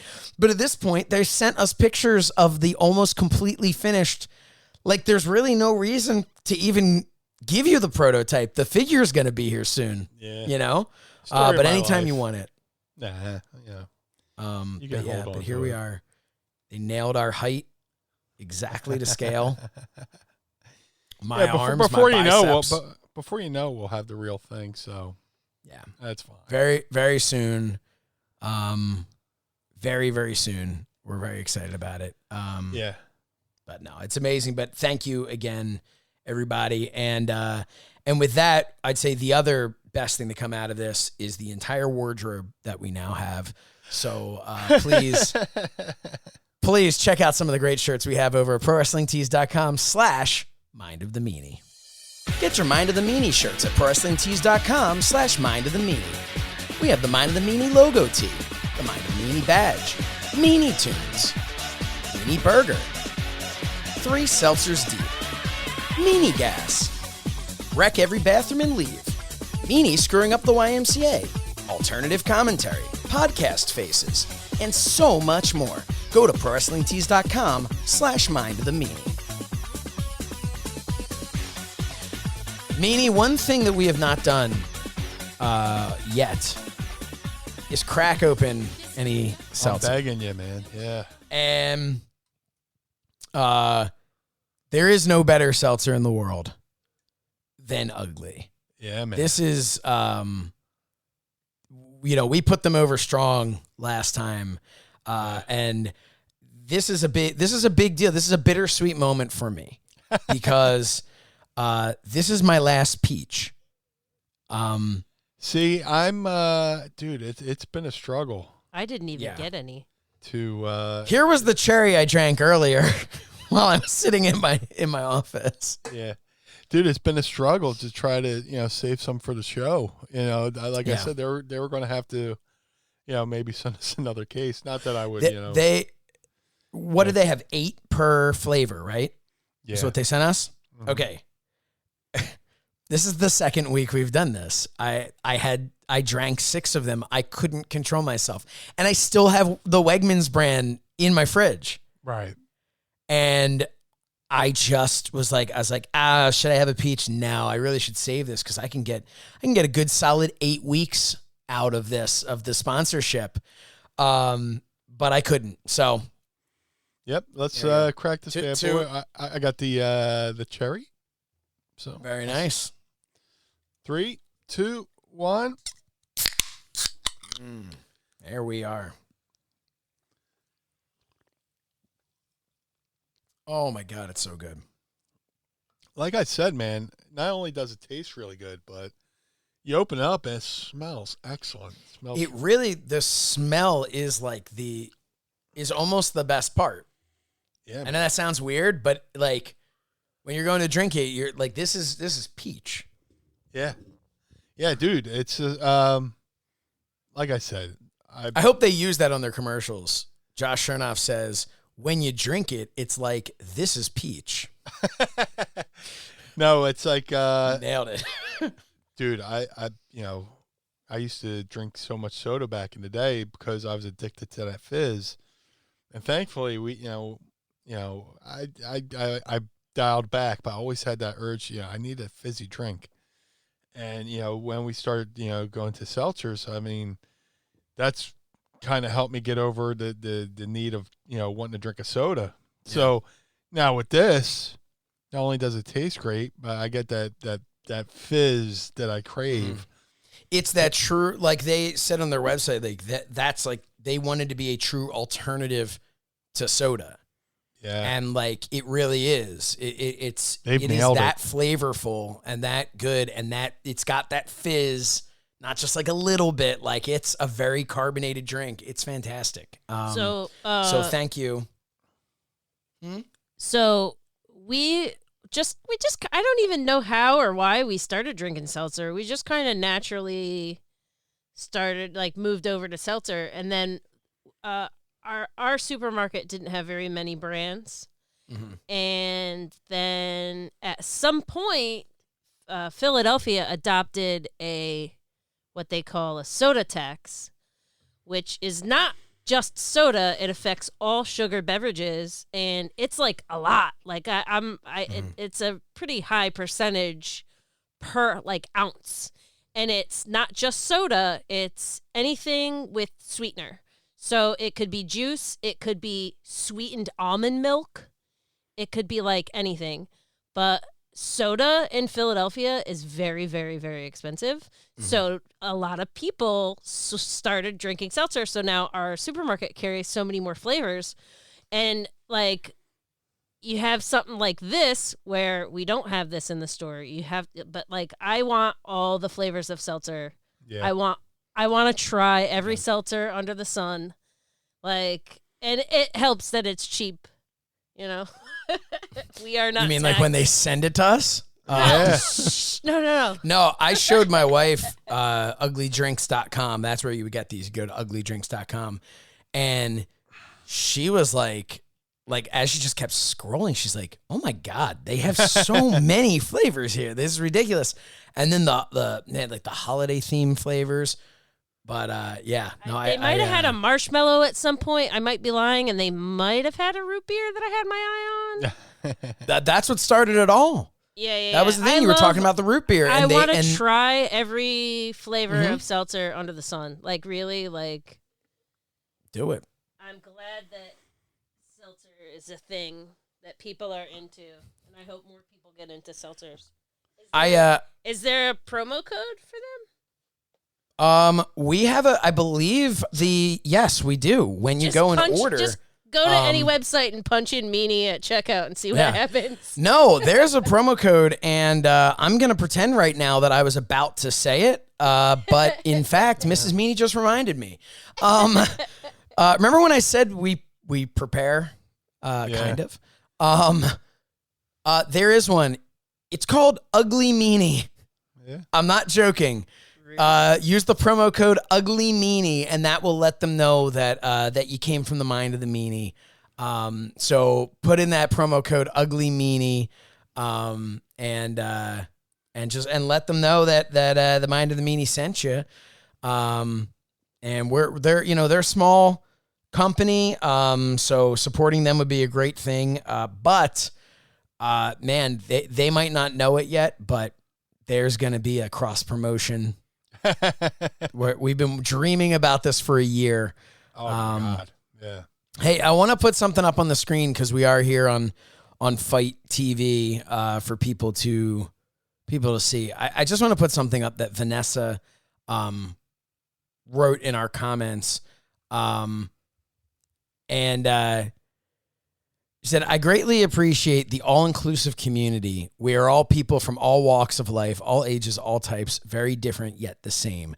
And I just wanted to put that up because I know this is kind of jumping back to our thanking everybody. And I thank everyone who has sent great messages. But, like, that is the part, and Meanie, you and I have talked about this off air, like that aspect of the fact that people feel that way is there's no better feeling than that. I truly, I've never really talked much about, or as much as you have about being bullied as a kid, but I was bullied to the point where I switched schools. I've had, maybe that's why I have a short fuse when it comes to certain bullies that I may or may not talk about on my soapboxes.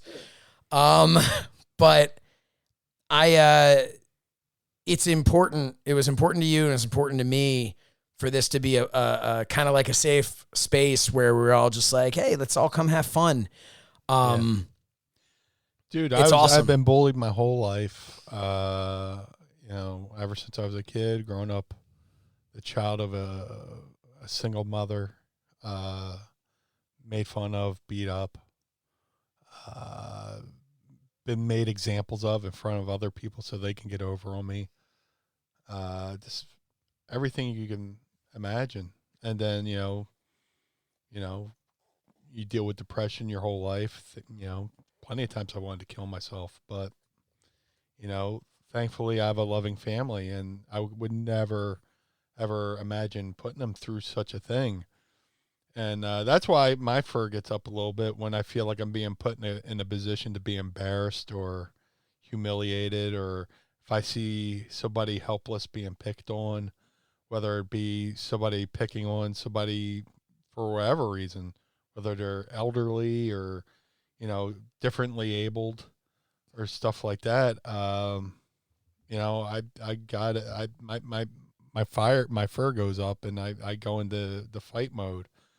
And I don't want anybody to feel different, we're all here. We all have a purpose here.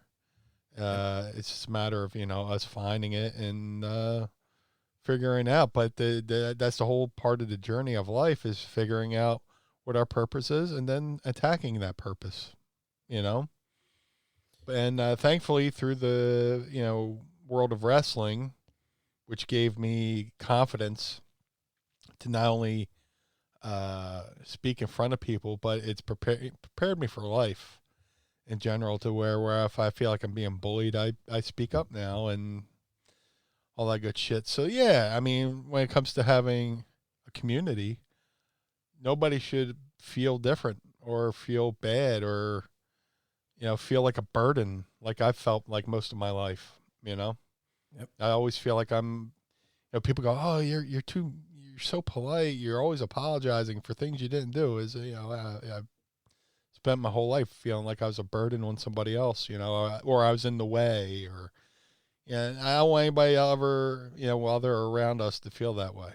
You know what I'm saying? And we're all here for a purpose.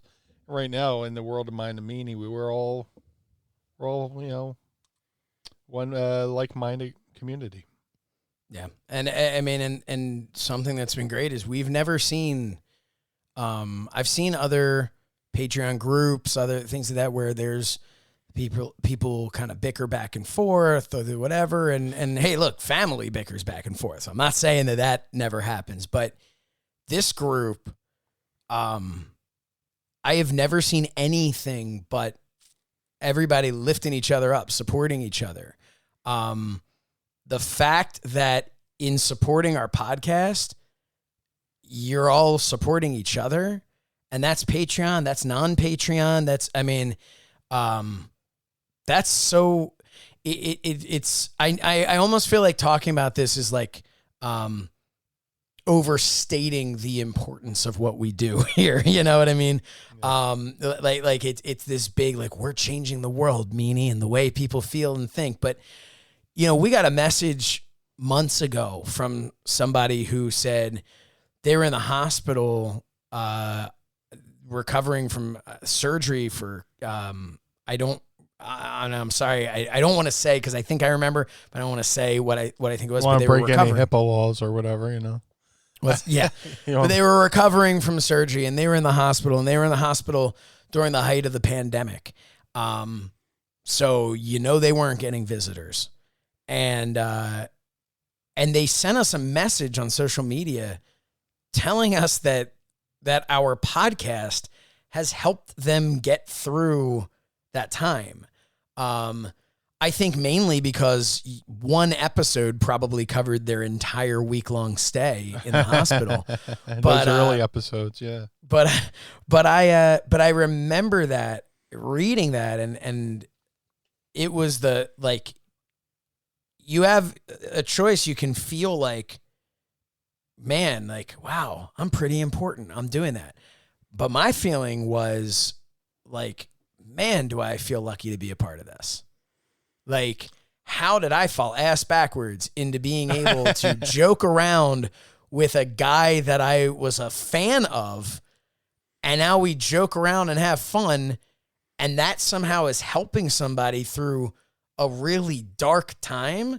Like, yeah. I'm not deserving of that. Like that was my feeling, and it's out. And again, I'm sorry, I'm going back into this. Like, maybe because it's a 20 here in the morning, but it's, I'm very, you know, you spend all this time being a fan, wanting to be a part of this business and wanting to be able to contribute in some sort of a way that's meaningful. And then when someone goes, hey, you did something meaningful, I'm kind of like sitting here going like, how? Like, this is, you know.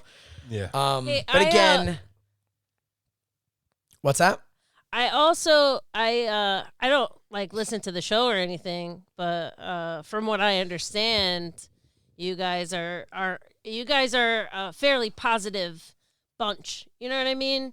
It's like, it's not that you're never critical or you're never, but sometimes you tune into shows and they're just negative the entire time. Especially now when you have like we listen to sports radio all the time, and it's like, you know, there's not really sports going on. So what are they talking about? You know what I mean? It's like negative.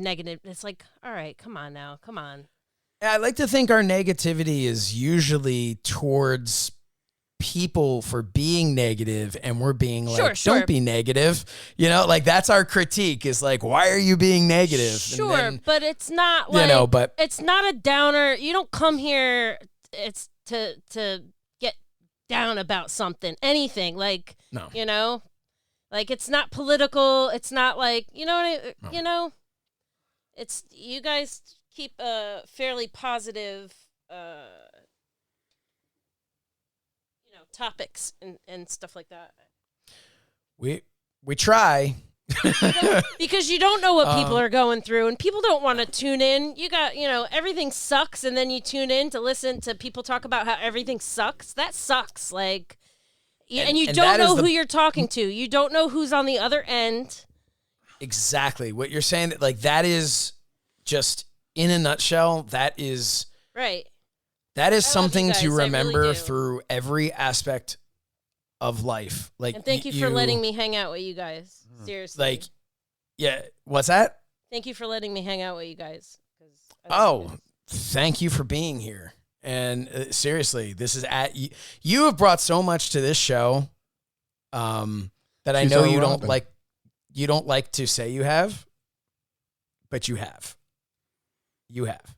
And no, but that's the thing. You never know what people are going through. And Yeah.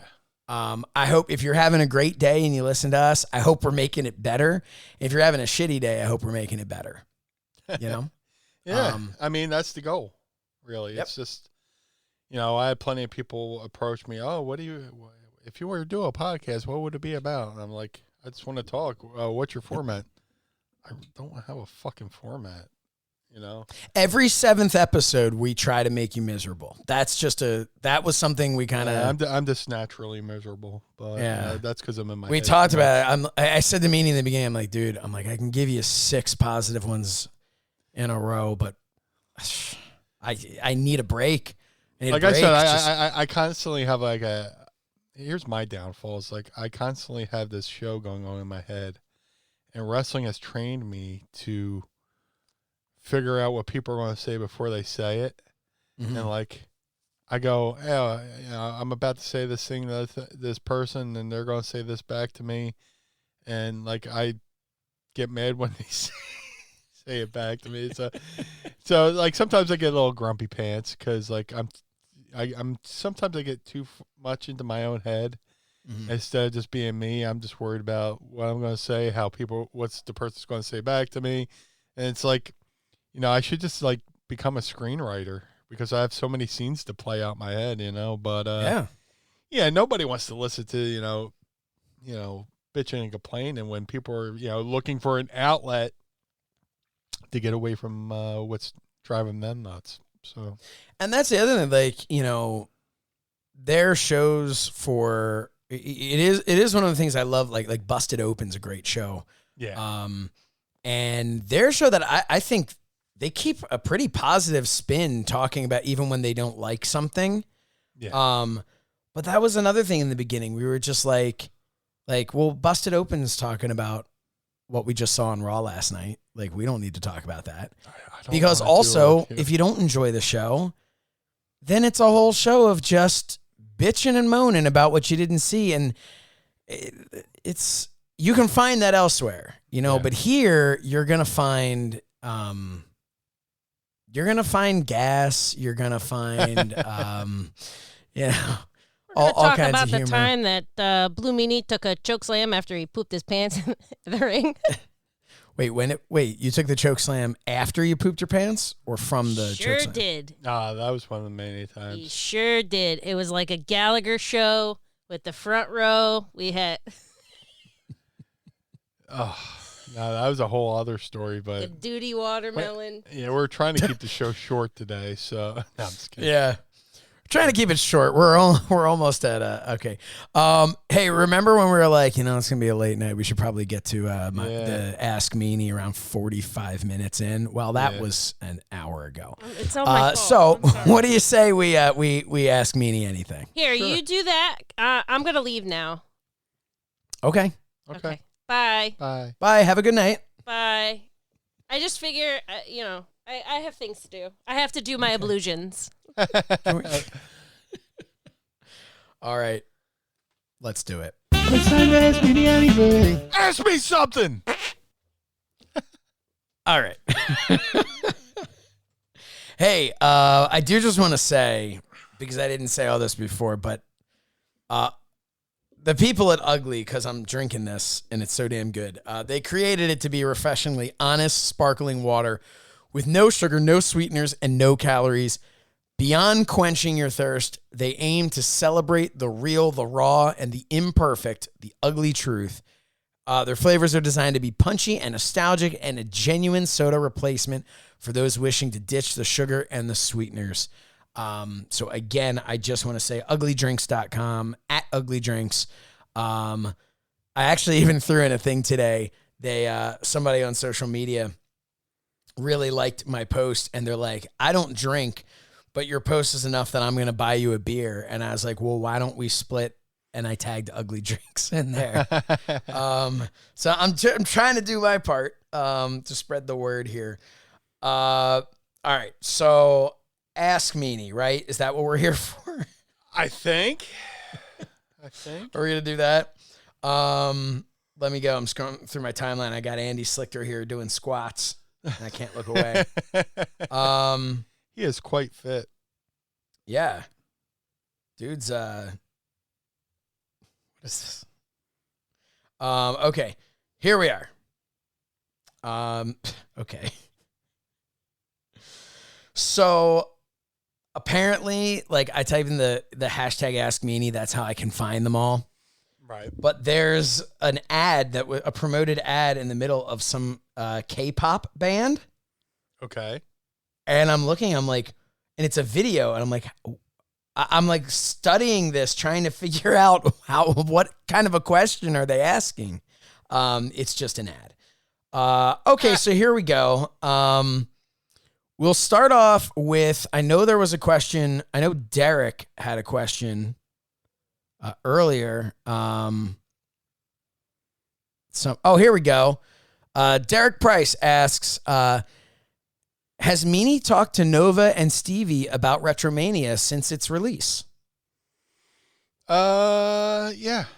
Not necessarily about the gameplay, but they if you follow me on social media, I just got a Retromania home arcade system, and they basically got one too.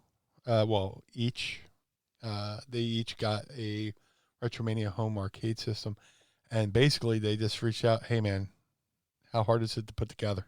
So that's basically Stevie was asking you. Oh yeah, and because I use Stevie's like tutorial videos to figure out how the hell to set up the Roadcaster when we got it. Well, it was just like, it wasn't like how do you put it together. It was like how hard is it, and I just deferred to. I was like, well, Tracy did it, and she basically said it's like putting together IKEA furniture. So yeah. That was basically the extent of our conversation. Yeah, they said, how hard is it? And you're like, well, Tracy said it's hard enough that it does the trick, but could use a little. All right. But yeah, man.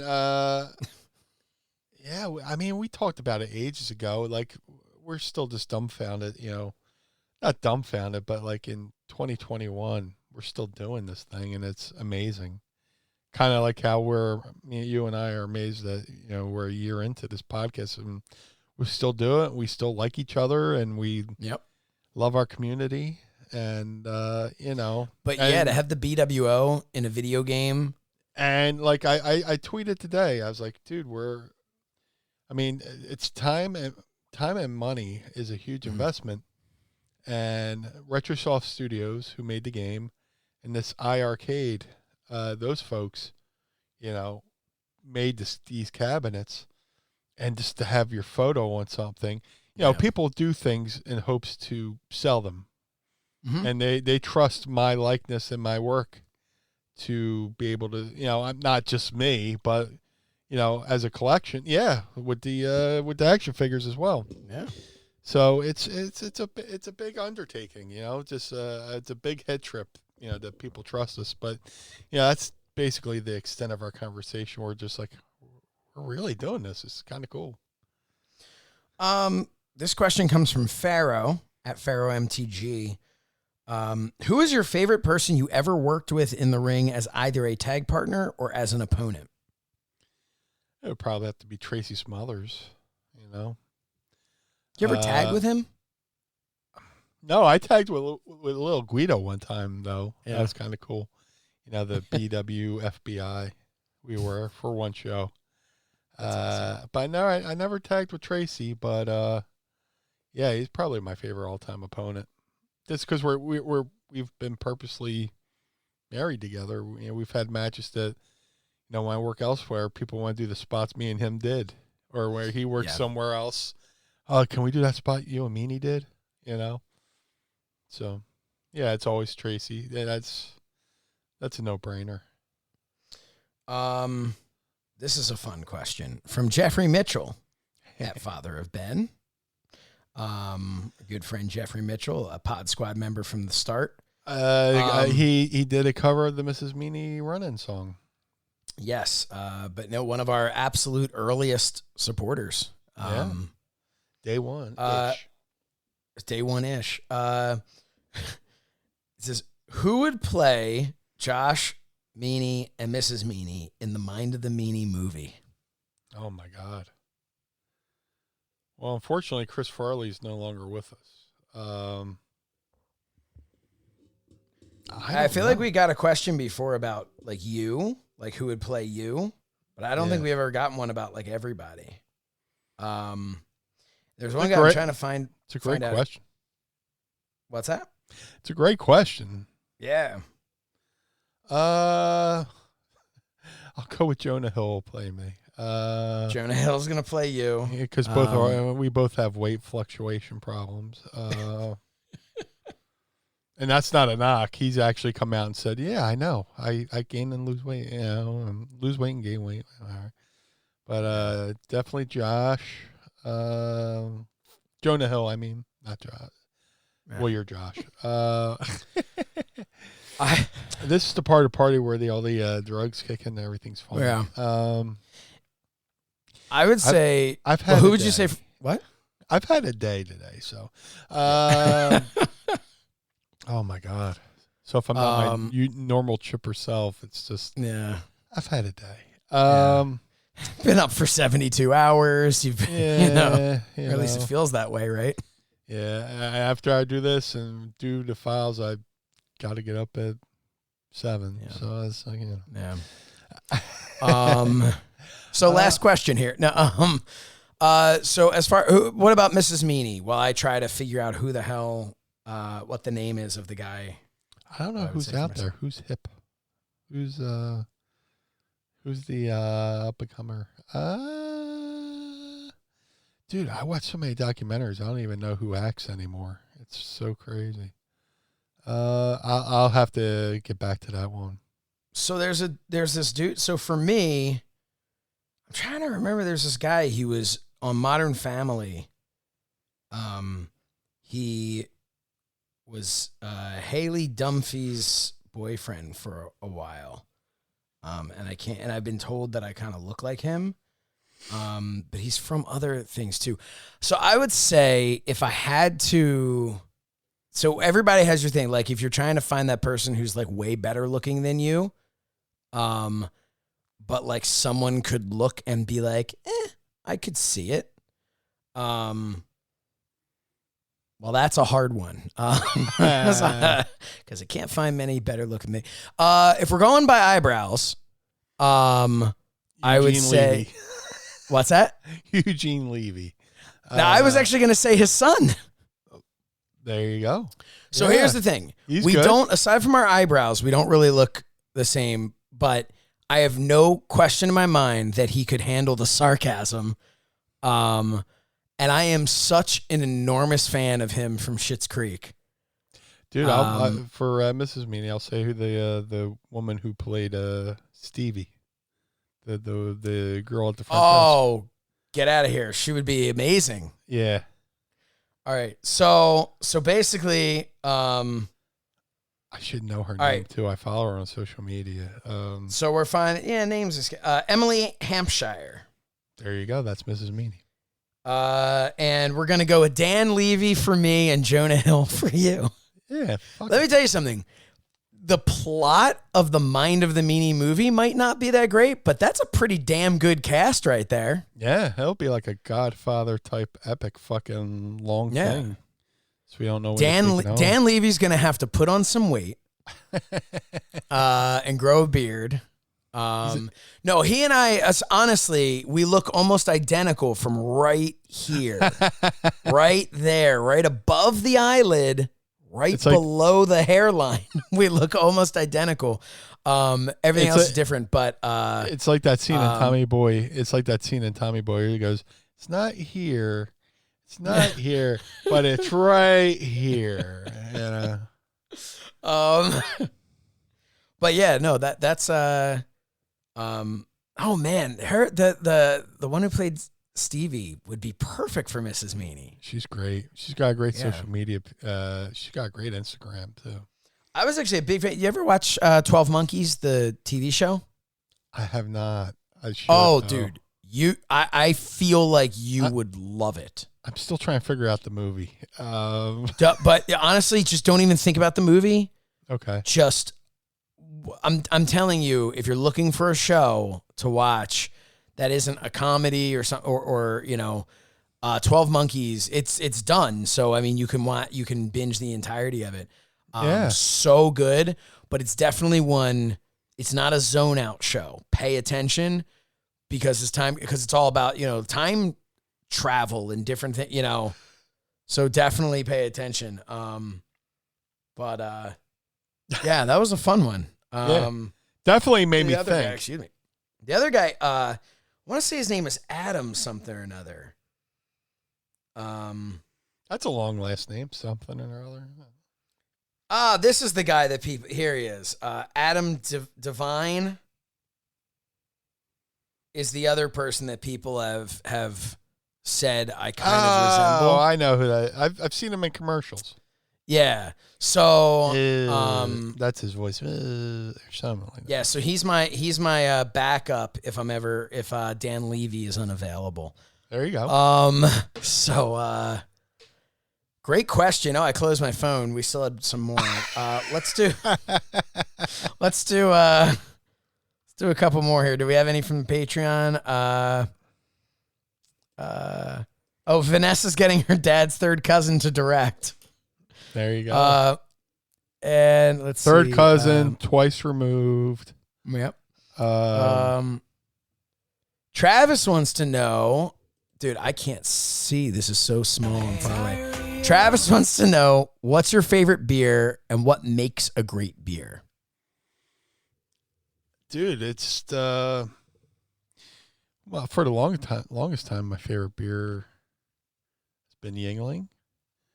But I'm pretty partial to Pabst Blue Ribbon, no pun intended. It just depends, man. There's something about drinking a nice cold beer that when you're done drinking it, you just go, Yeah. I mean, my feeling with beer for the most part is like, I don't know if I want to buy it because I could just urinate into a cup and then let that get cold. No, I'm not a beer fan. Yeah. So I have no business judging. But I have had some good beers. There's some good beers, but I'm a like a hard cider guy, or like the Not Your Father's root beer was so freaking good. There was a period of time where I was like, man, I drink so much Yingling, you could just rebottle it. Come right out. You can run the hose from the urinal right back to the fucking tap.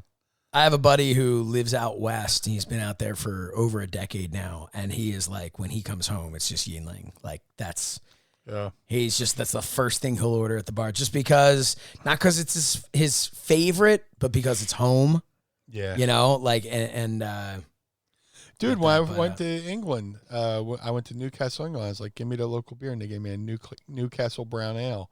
So anytime I get people who come to Philly, what's the local beer? Here, have some Yingling. And before Yingling started branching out, we were going back to Connecticut to see Mrs. Meanie's family. The family would be like, hey, here's $20. Can you bring us a case of Yingling? I felt like a bootleg or a drug runner, Yeah, right. Had a trunk full of Yingling. I was I heard you. What's that? I heard you. I was telling okay. Hold on. Mrs. Meanie. I just want you to tell everybody what Steven Regal said to you when he gave you your first Guinness. Oh. One of And this is why we have Mrs. Meanie. It's one of my favorite lines in the whole world. That's like an old school Mrs. Meanie run-in. Yeah. Oh, like that's play it. Mind of the Meanie, Mrs. Meanie round and Tracy Roots got something to say. Hey, hey, hey. I got my jammies on. I'm not really decent, so I'm trying not to get on Scram you. Dude, the first time I ever had a Guinness, it was purchased for me by Lord Steven Regal. They were having a pay-per-view in Baltimore. I went down just to hang out, see a couple of the guys I knew. And we're at the bar, and it's like me, Malenko, Guerrero, not Guerrero, Regal sitting at the bar. I see him drinking a Guinness. I was like, what is that? That looks like chocolate. What is that? Oh, it's a Guinness. Wow, that looks good. He goes, and tells the bartender, get my friend a Guinness. I was like, oh, thank you. He goes, it'll put hair on your chest. Blue ones. So, if you ever heard Regal talk, he goes, it'll put hair on your chest. Blue ones. Wait, and it's like, that looks like chocolate. Hold on. There you go. It's like, oh, that looks like chocolate. And then you taste it, and it's like when you give a kid a baking square, which are not chocolate. It's like that bit. You've all done it. You're like, that looks delicious. What is that? And it's baking chocolate, and it is not sweet at all. Dude, when I was a kid, I gotta tell this story. When I was a kid, I'm fat. So I was looking through the fridge, looking through the freezer, and I saw what I thought was a Klondike bar, and I grabbed it, and it was not a Klondike bar, but it was like wrapped in foil, and I put my finger in there, and it was fucking Limburger cheese. Oh. I was like, oh, what the fuck is this? I thought you were going to say it's a Frosty Paws. You ever see those things? I never thought. I didn't know that was a dog treat until I was an adult. I mean, I never had one. I would see them in the supermarket. But I grabbed this Limburger cheese, and I smell it, and I was like, man. So I just shoved a finger up my own ass to get the smell off so I smell better. Did you ever smell Limburger cheese? No. Dude, like they always did cartoons about it, with the squiggly Stinky, lines, yeah, Limburger cheese, with the funny sounds. It's every bit of what the fuck is that smell, And my grandma would eat it, and I was like, how are you eating that? We had these dog mints. When I was growing up, like for the dogs, it was like basically, give the dog a fresh breath or whatever. Oh, this smells like balls. This is delicious. Yeah. And so I don't know. I guess my mom was at if dogs could talk. Yeah. What? If dogs could talk, that's what they would say. Yeah. And so she had them, and they kind of looked like little like an Altoid type container, Yeah. And so they're just sitting there in the laundry room, and my dad comes in, and he walks in, and he goes, he's like, I don't know whose mints those are. These are disgusting. My mom goes, those are for the dogs. And he's like, well, these are terrible. She's like, well, why do you still have it in your mouth? But it was, but he did not, he did not care for that. I said to my doc, hey, it hurts when I do this. He said, hey, stop doing that. That's pretty much like what that's the type of jokes my dad would tell. Hold on. I gotta think. Holding. Can I tell? This is the part of the mind of the meanie where. No, I'm thinking. And this is the empty closet in the mind of the meanie, and come on down the hallway. No, I had to. Nah, I can't tell that joke. Okay. Episode 100, maybe. Yeah, maybe. When I'm definitely sick of doing the podcast, I'll tell that joke and get his fucking canceled. Nah, I'm just kidding. But no, back in the day, he's talking about dog mints. And I was like, oh, if dogs could talk, there's a great bit by a comedian named Brian Haley. Mm-hmm. I know you've seen him. He used to have like a buzz cut. He used to look like an old school like gym teacher with the buzz cut and stuff like that. He used to wear a suit.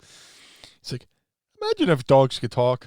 Probably wouldn't be anything, interesting like, gee, vomit ain't half bad, or stuff like that, if dogs could talk. So I just reminded myself of that skit. So that's funny. Back when stand-up comedy was on TV every day in the 80s and 90s. Yeah.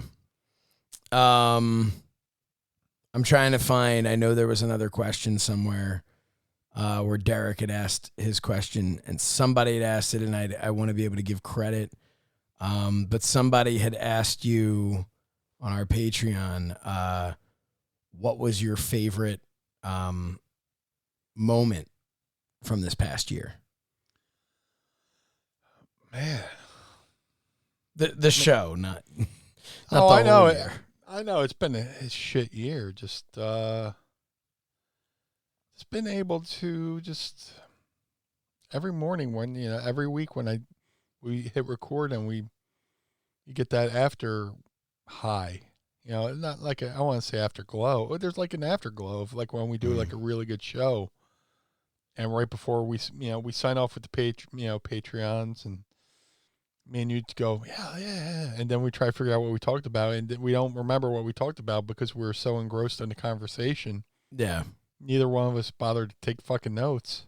So, at least now I write down when we plug our merch and stuff. Yeah, but my favorite part of the show is just like, not that it's over, but it's that feeling that like I used to get from like having a really good match. You know what I'm saying? Yeah. Like you have a match where you feel, because like, look, I'm my own worst fucking critic, and to kind of hold on, let me fix my foot here. To expound on what Mrs. Meanie said, about hating hearing your own voice. I really do hate hearing my own voice. I'll listen for a couple seconds, like Monday morning. Make sure my audio is okay, and then I go. I was gonna say I'll listen to make sure that it like played correctly, so I don't have to like go in and pull the audio. Yeah, and I go. I can't listen to myself because I hate my own voice. But and that's another thing. Wrestling's gave me such a thick skin, but and people try to say mean shit online, and I laugh because it's like. These people can't say, what can somebody say about me that I haven't said about myself? You know what I'm saying? So, I used to like, I like to like throw the joke out there before somebody else could throw it out about me, like I'll make a fat joke or something like that, you know? And then one time we were in England and somebody was like, man, that's like the second time you've made fun of yourself. Why do you keep I was like, oh, dude, I'm not serious. I'm just trying to, it's deflect the heat. It's like I remember when I was playing music and stuff. The hardest part wasn't being out in front of people playing. It was when it was the songs that I wrote. It was first of all singing in front of people, because if you're going to sing in front of somebody and you're even mildly okay at singing, I feel like people. Like, I never wanted people to look at me going, look at this asshole thinking he's the greatest singer in the world. Right. And so I want to like come out there and be like, hey, like I can carry a tune, but I'm not, I want to like start each set by going like, I don't think I'm that good. Please don't judge too, And then when it's songs I've written, for me, when I would write songs, it was basically like some people would sit there and they'd write a poem, or they'd write in a journal, or they'd do something like that. Sometimes I'd write a song and it was about a serious thing that happened with me. Sometimes I'd write a song. There was one time my sister and someone else were in the backseat of the car, and she like puts her head down on my sister because it was like a long drive. My sister's like, well, she's like, can I just sleep like this? And my sister's like, yeah, if you want to put your head on my bony shoulder. So I went home and wrote a song called Put Your Head on My Bony Shoulder, where it was all about this guy, like just being like, hey, I'm not good for, backing you up in a fight, but I'm here if you want to put your head on my bony shoulder. And it was a funny song. I've had songs where I've watched someone go through a breakup and I write the song from their point of view. And then someone, of course, thinks I wrote it about myself. And then that gets awkward if I'm currently like, married. But it's any time, for me, it was always really uncomfortable because I felt like I was like, you're like bearing your soul. You're and you want to begin by going like, hey, I wrote this song. Don't worry. I don't think it's the greatest song in the world. And I don't think I'm the greatest singer. And I'm certainly not the best guitar player. And now that you've set the bar so incredibly low, you're hoping that people would be like, oh, he wasn't as bad as I expected, And I feel like that's kind of, in a way, like the way in a social setting as a kid, like what you're talking about. And I would do that, where it'd be self-deprecating. Yeah. Because again, it's just like, well, if I'm self-deprecating, if I walk into, I make jokes about how like my eyebrows, I'm not embarrassed by my eyebrows now, but when I was a kid, I mean, I've, believe it or not, grown into them. When I was a kid, there was a time when, like, dude, like, I'm looking in the mirror going, like, dude, your eyebrows are pretty big. And what do you think? I mean, you know what bullies do. They're going to pick the first thing they possibly can. Yeah. But now I look at a thing and I see this action figure, and I go, damn, they got my eyebrows perfect. I see when Slichter made the podcast thing, and I looked at it with like a point of pride going like, dude, that looks like me. But it takes a long time to get there. Yeah. And it's, you know, so it would always be that stuff of just, you know, you walk in, I'll make a joke about how, you know, oh man, you know, although, you know, the weather's different for the rest of you, but down here, you know, like I'll make a short joke because I know I'm 5'8" and I'm walking into a room with a bunch of people who are 6 feet. Yeah. Well, if I make a short joke, no one can be whispering to themselves, dude, do you see how short this dude is? And it's, so I get exactly what you're saying. And it's not a good way to be, but sometimes it's how you have to be to get through things. Yeah. But I don't even remember what the fuck I was talking about in the beginning with this, but that's it. Well, that's the theme of the show. What the fuck did we just say?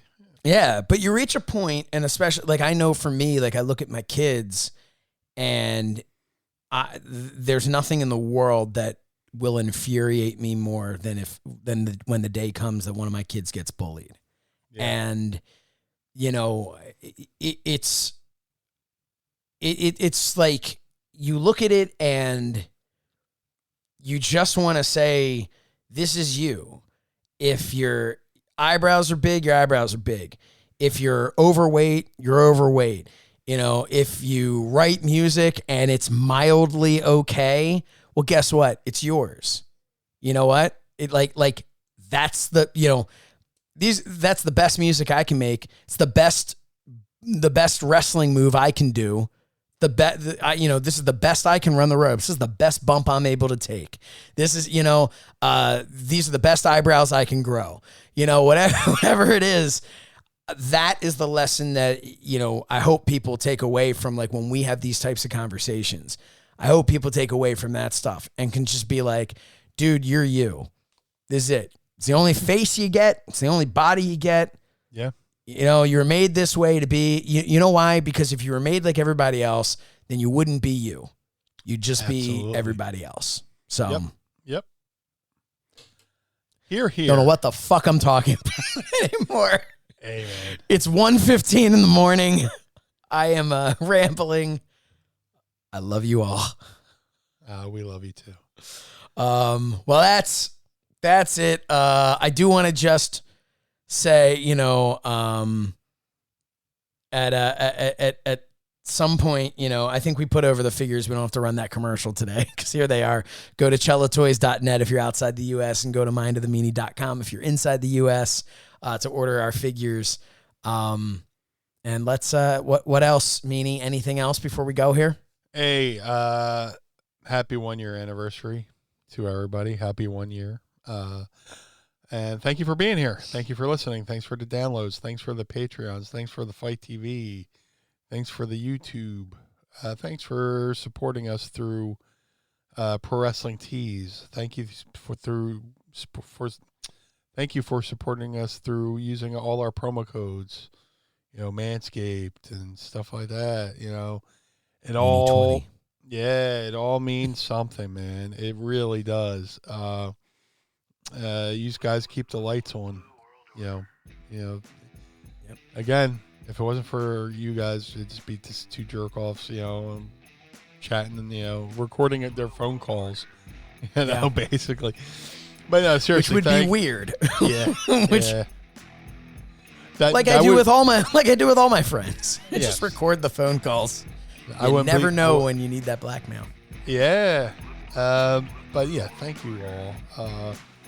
It's been a crazy year, and I look forward and hope for the opportunity to have many more years. Like I said, I'm in this for the long haul. So hopefully we entertain you. Hopefully we are your companion piece. You know, and hopefully we add something substantive to your day. So thank you all. I appreciate you all, and I love you. I second that, and I hope that we are doing this long enough so that my beard can grow as long as yours and as quick as yours. With that, thank you everybody so much. Make sure if you haven't yet, it's been a year, so unless you're like Mrs. Meanie, you decided to unfollow us on Twitter. Make sure that you go to our social media at Mind of the Meanie, and please check out our YouTube channel, youtube.com/Mind of the Meanie. Hit like, hit subscribe, and hit that little bell so that you know when things like the Mrs. Meanie run in and talking with friends and all that other stuff is going to happen. This has been an incredible year. This has been a life-changing year for me. This has been so much fun, and here's to the next year. May it be even better than the first. Absolutely. We will see you next Monday and every Monday for another trip into the mind of the Meanie. Blue World Order. The world of MLW radio never stops.